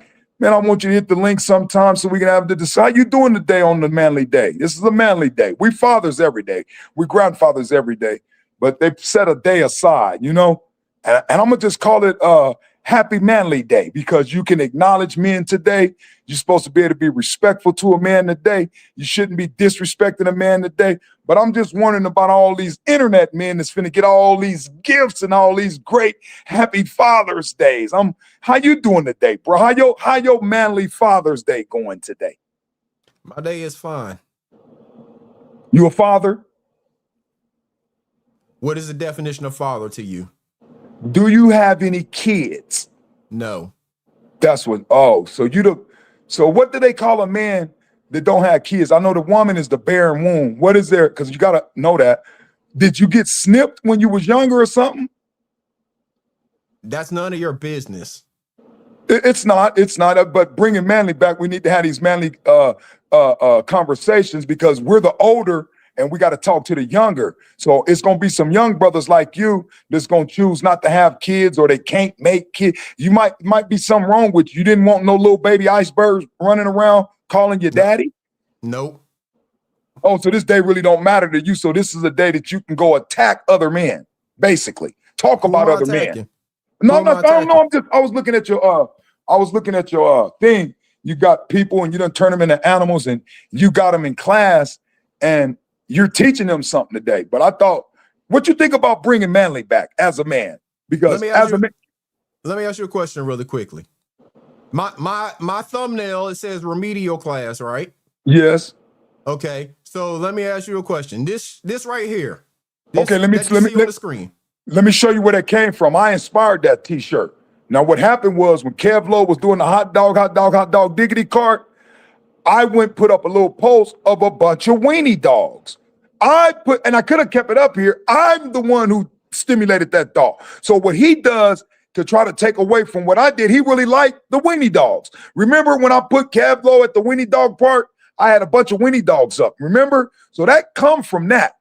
So, it was during the time of the RICO, which the RICO is still going. So for him to go say, you're a weenie dog and put a different little dog, he took that idea from the content house. You know what I'm talking about? When we was putting that pressure on his cousin. I am the one who came up with the weenie dog. I am the one who had the weenie dog motherfucking dog park with Kevin, because Kevin was playing with a little weenie dog. Remember? He was at a dog park one day. So that's where that came from. But for you to be, today is bringing manly back day. Why do you got to call these men remedial? And why do you get to be the teacher of, Lovelace do the same, huh? Can you read? Yeah, it says you're a weenie dog. I can read. It does not say you're a weenie dog. It says you're a Winnie dog. Yeah, well, they probably didn't want to put. Pooh. Okay. Not weenie. Okay. Winnie the Pooh. I get that part. It's spelled incorrectly. The dog is the wrong type of dog. No, that's okay, why this is but remedial hold on. class. Hold I on, guess hold maybe you need to be in the class too. No, let me explain to you right now. I understand it says you're a weenie dog. I get that part. But because for number one, I'm the one who came up with the weenie dog, I right? don't care what you came up Hold with. on, bro. No, Let me slow down. don't hold on. Get to your point. I don't care what you came up with. Stop Here's repeating my yourself. point. TC, salute. Here's my point. We Carlos Franklin, salute. We bringing manly back today. Who is we? I'm not doing anything with you. Who is we? Because you don't have any kids. I get it. What does that have to do with being a father? You know the definition of a father? Here you go again. I know the definition of getting some pussy, getting a woman pregnant, and cutting the navel cord when she give birth to my motherfucking Do you son know or the daughter. definition of a father? There's a whole bunch of people who have spread seed who are Let not me say it fathers. again. I'm not talking about being a provider and being a protector. Oh, so you're not talking about being a father then, so we don't need to talk anymore. Because you're not talking about being a father, because a father is a provider and a protector. Not just a motherfucker that goes and gets somebody pregnant. King Spective, salute. A father is not somebody that just goes and gets a woman pregnant. A father is a provider and a protector. But since you don't know the definition of that, then we don't need to have any more conversation about it. We've already defined all of this before. But anyways, idiots like him think that a father is just somebody that goes and gets a bunch of women pregnant, and that makes you a father. No, that makes you a sperm donor. Very big difference between being a provider, a protector, and a sperm donor. I found another drunk trucker video, y'all. Let's take a look at it because, again, as we were saying, truckers, I don't know what it is. I don't know if y'all need to talk to somebody, if y'all need to get into some therapy. I don't know what it is. But the drinking and driving has to stop on all levels. But especially when your livelihood depends on it. Let's take a look. Registration, please. Why are you opening my door? Because I can't see you because I'm too short. Your truck's too big. I'd have to be 7 foot tall to be able to see you in your window. I'm sorry. License. Can't you check up? Where you headed today? I'm heading to Baltimore, buddy. You're heading to where? Baltimore. Baltimore. All right. The reason why I pulled you over is because you were in and out of your lane. You left your lane several times back there. What's going on? Is there a reason why you can't stay in your lane today? Tired. You're tired?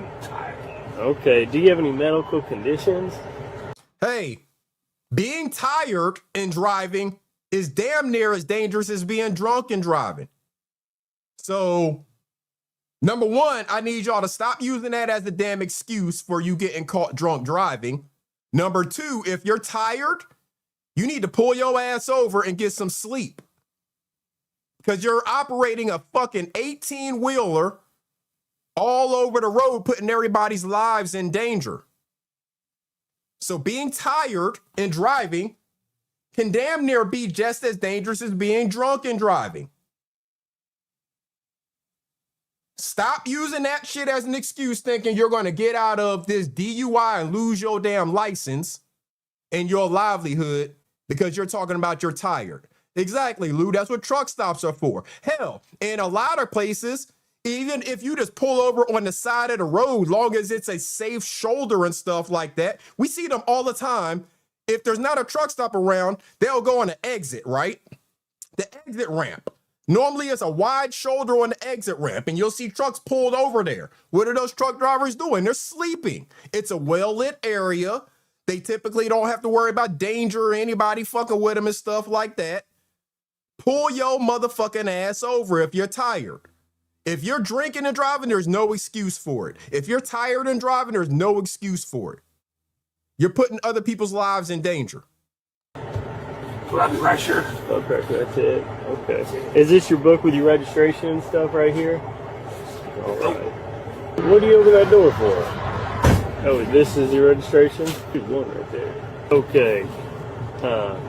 Have you had anything to drink today? No. All right. Do you mind coming out this side? I just want to make sure you're okay to drive. Okay, so we had nothing to drink?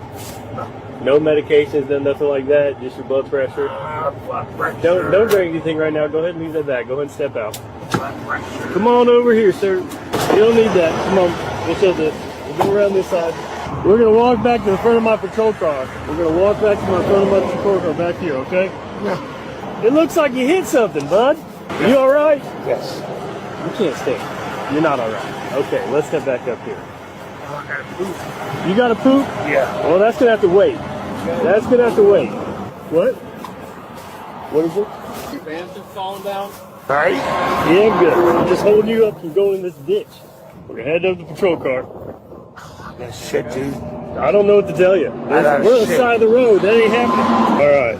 Go ahead and face me. Do you have any medical conditions? I mean, get your hands out of your pants, man. All right, we're going to pat you down. We're going to pat you down. You keep reaching. Relax. Pat me. Keep your hands up. Hey, I gotta poop, dude. Okay. All right. Dude, I have to poop. Hey. I have to poop. So it's either gonna be poop one here or poop there. Or I poop. There's nowhere to poop here. We can't do it here. Relax. Sit up there and relax, okay? Can you take your sunglasses off for me? No, I gotta poop, dude. There's nowhere to go. There's nowhere to poop here. Alright. How much have you had to drink today? I had 2 shots before I left. Yeah, we're He had 2 shots. What in the hell are we doing driving? What are we doing driving? If you had 2 shots. Jamie Jules, they always have a choice. I don't give a fuck about no company. They have a choice. It is up to them to make sure that they're getting the proper amount of rest that they need. It is up to them to make sure they're not drinking within so many hours of starting their load, their truck shift. They always have a choice. If the company is violating your rest periods and stuff, then you need to report the damn company. But they always have a choice.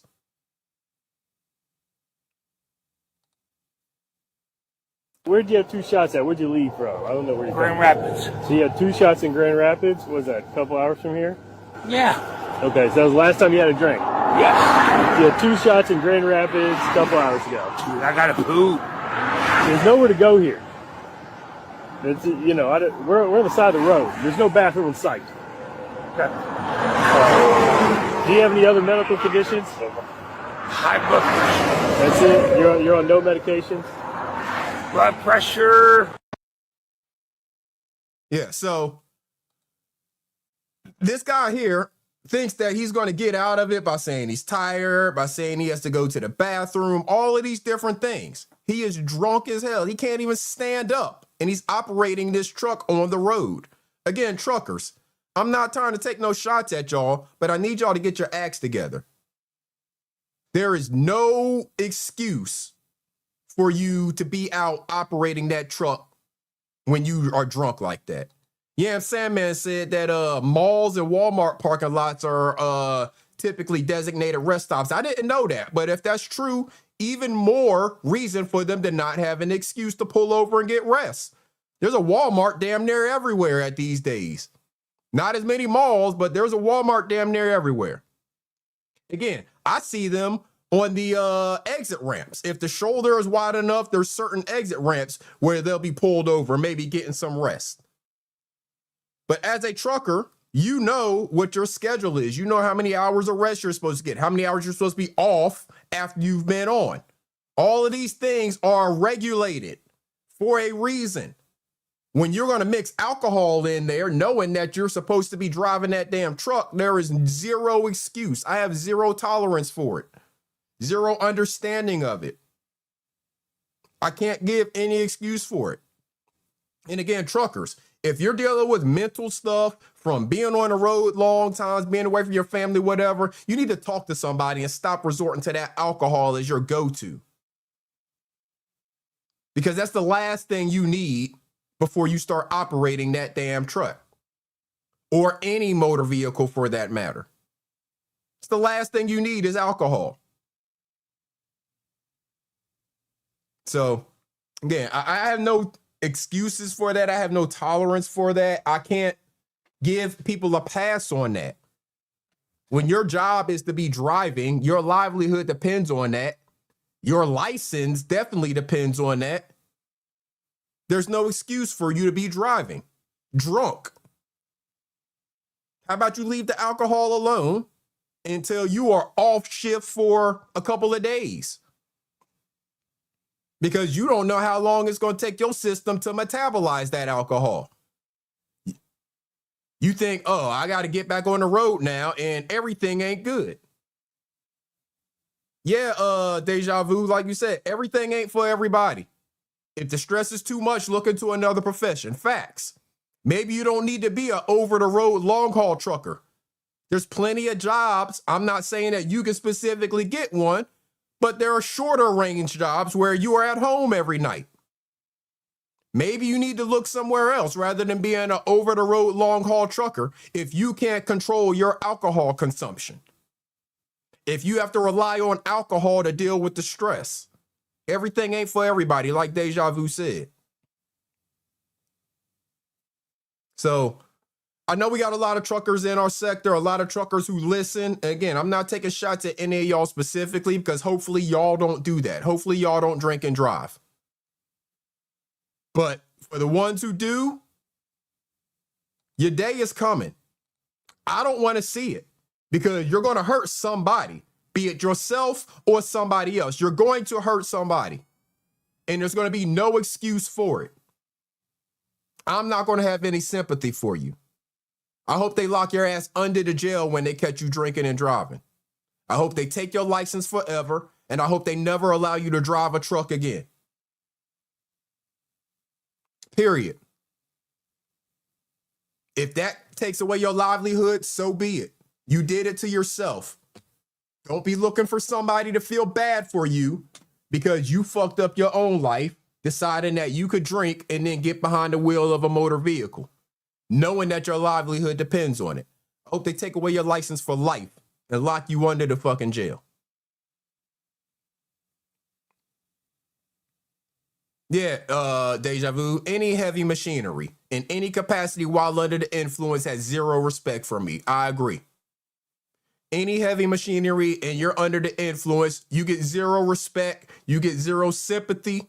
When they take away your ability to do that job and you can no longer provide for your family, I don't want to fucking hear it. I don't want to hear it. You get zero respect, zero sympathy. Find something else to do if you can't handle the stress without resorting to alcohol. Find something else to do. So we're going to transition one more time into our final portion of the show. And I just found some bars that I felt like I wanted to share with y'all. Because I know, I don't know if it was last week, week before, a couple weeks ago, some of the brothers was up here. We was talking about people disrespecting some of the OG in hip hop's name. So Big Daddy Kane, I saw Big Daddy Kane drop the verse. Shout out to Big Daddy Kane, one of the OGs of hip hop. Shout out to Big Daddy Kane. He dropped the verse. Let's take a listen.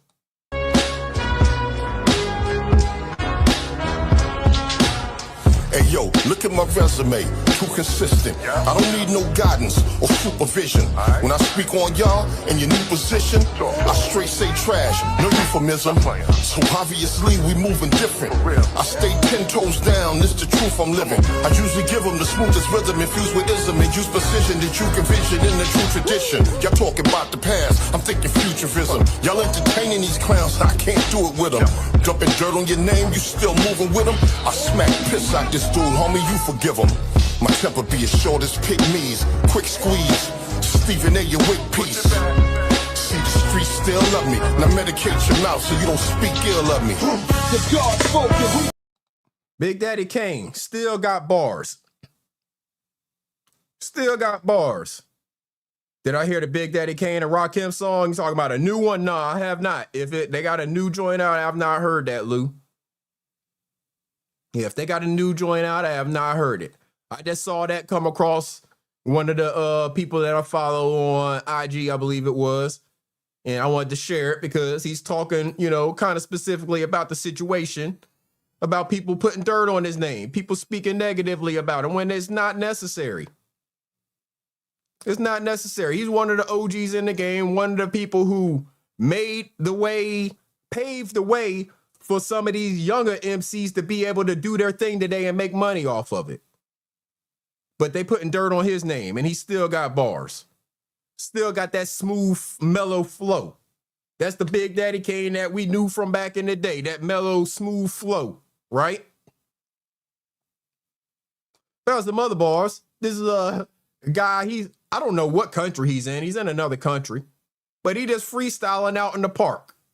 Check him out. blaze this off the top of the mind. Check the way I'm live in the rhymes. Live as we moving through the park. Rappers couldn't leave Harry Bent. This is a live off top rhyme experiment. Lyrically, they know I'm scorching y'all. I'm sending love out to all four of y'all. Cause when I rhyme off the mental, I'm delivering the hard stuff. Shake them up and then I wake them up just like the Starbucks. Mac getting busy.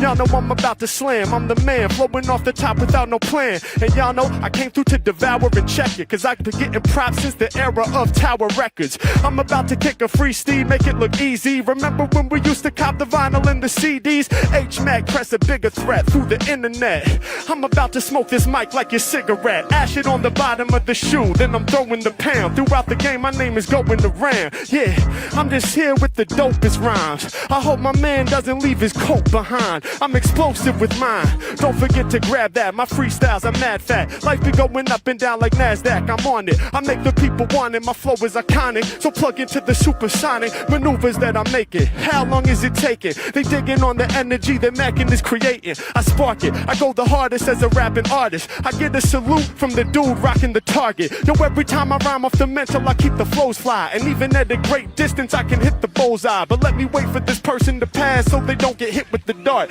Everything I'm spitting is art. Yeah, pay me the biggest regards. That's how it has to be. This is rap mastery. I'm doing this shit casually. I start to approach out here doing the most. Kill the instrumental, turn it into a ghost. Yeah, y'all know I'm driving MCs mad. Show the camera who you talking to. We rocking with dad. Every time I rhyme off top, I kill it non-stop and keep it hot. I'm rhyming for you and your pops. Shouts out to your dad for birthing you. Every time I grip this mic, I keep on working, dude. I do my thing cause I'm rare, God. You can hear me banging through the speaker system, so you can go ahead and pocket the AirPods. No need for them. My flow's never boring. I grip up on the mic and spit with the proper decorum. Yeah, y'all know I lead these cats to slaughter.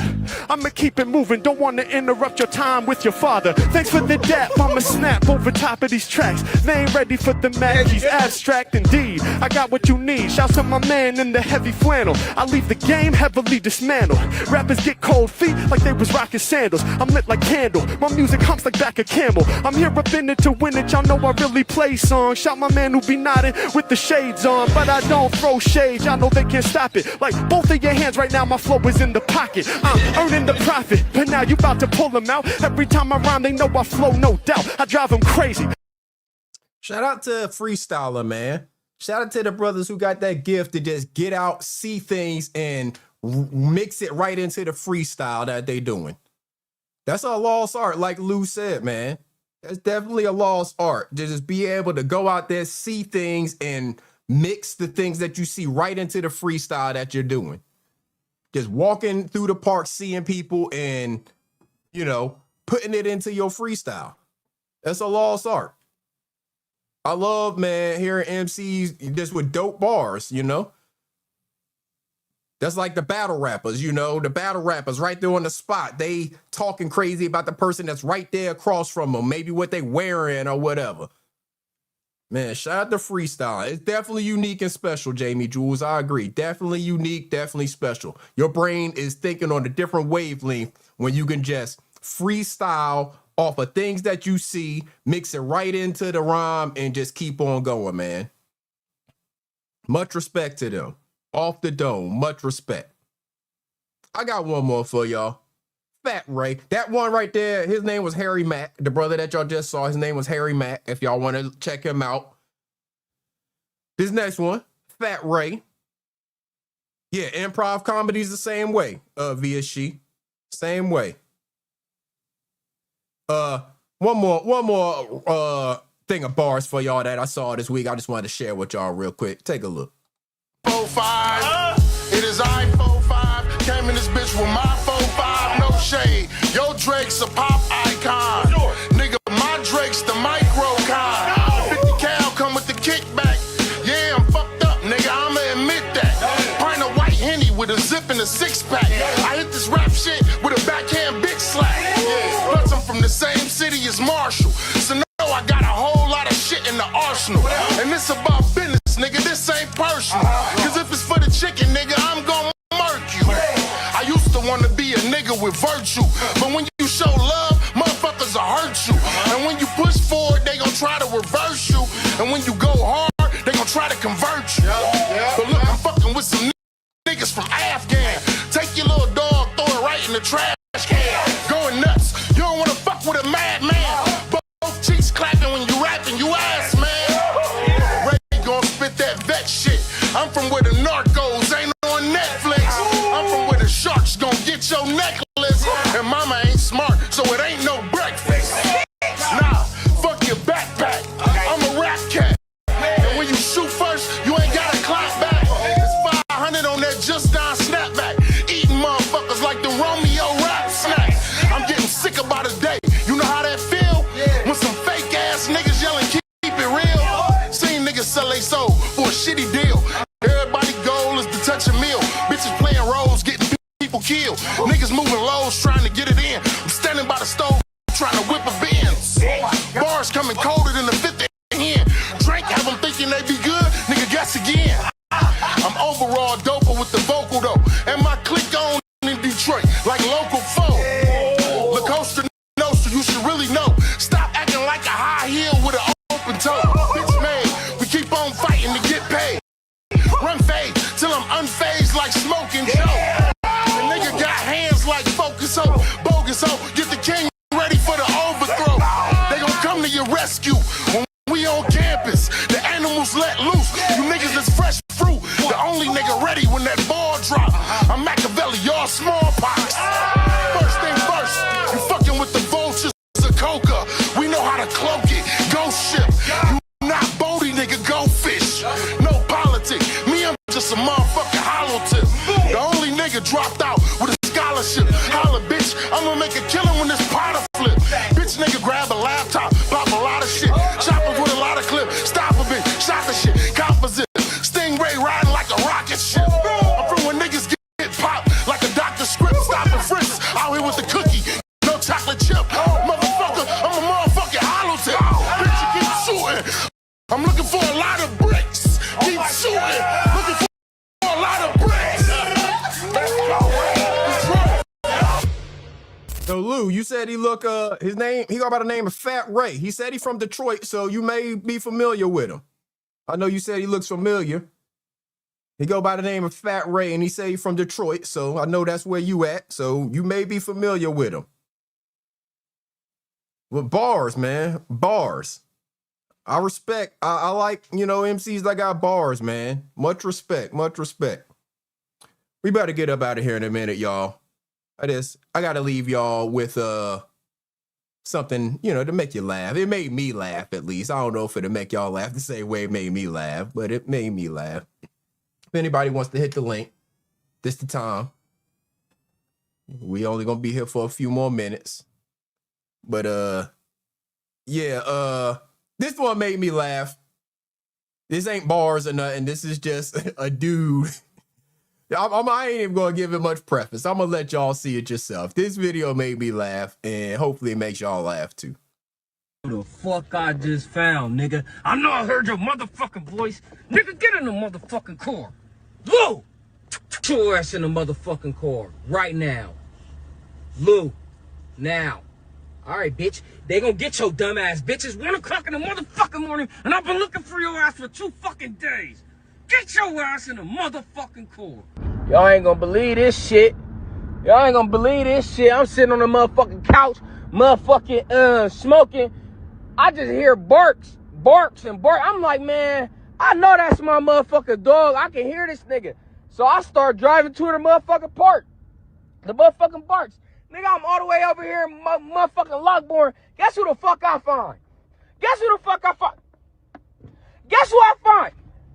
Yo ass going in the cage tonight. Yo ass going in the motherfucking cage. Motherfucker. Fuck wrong with you? You been missing, nigga. You been gone for all day. You could at least went and got some cooch or something, nigga, and came back with some babies. Nigga, you wanna sit out here and terrorize the whole neighborhood. Now, if I get a motherfucking note on my motherfucking door, it's cause of you. You. Motherfucker. And to the motherfucking crackhead that told me 5,000 to get my motherfucking dog back. Yeah, fuck you. Fuck you. Fuck you, buddy. Fuck you. Motherfucker.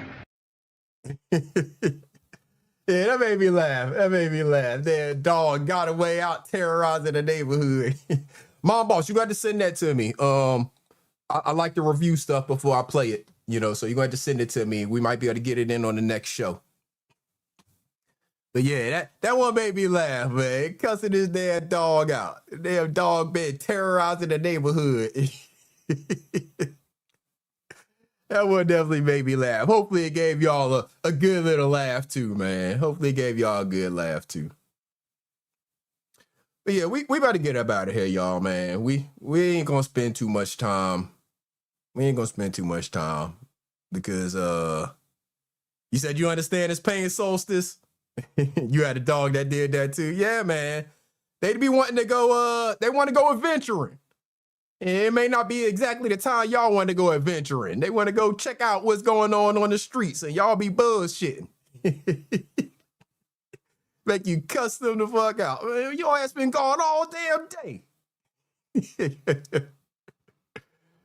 Yeah, man, yeah.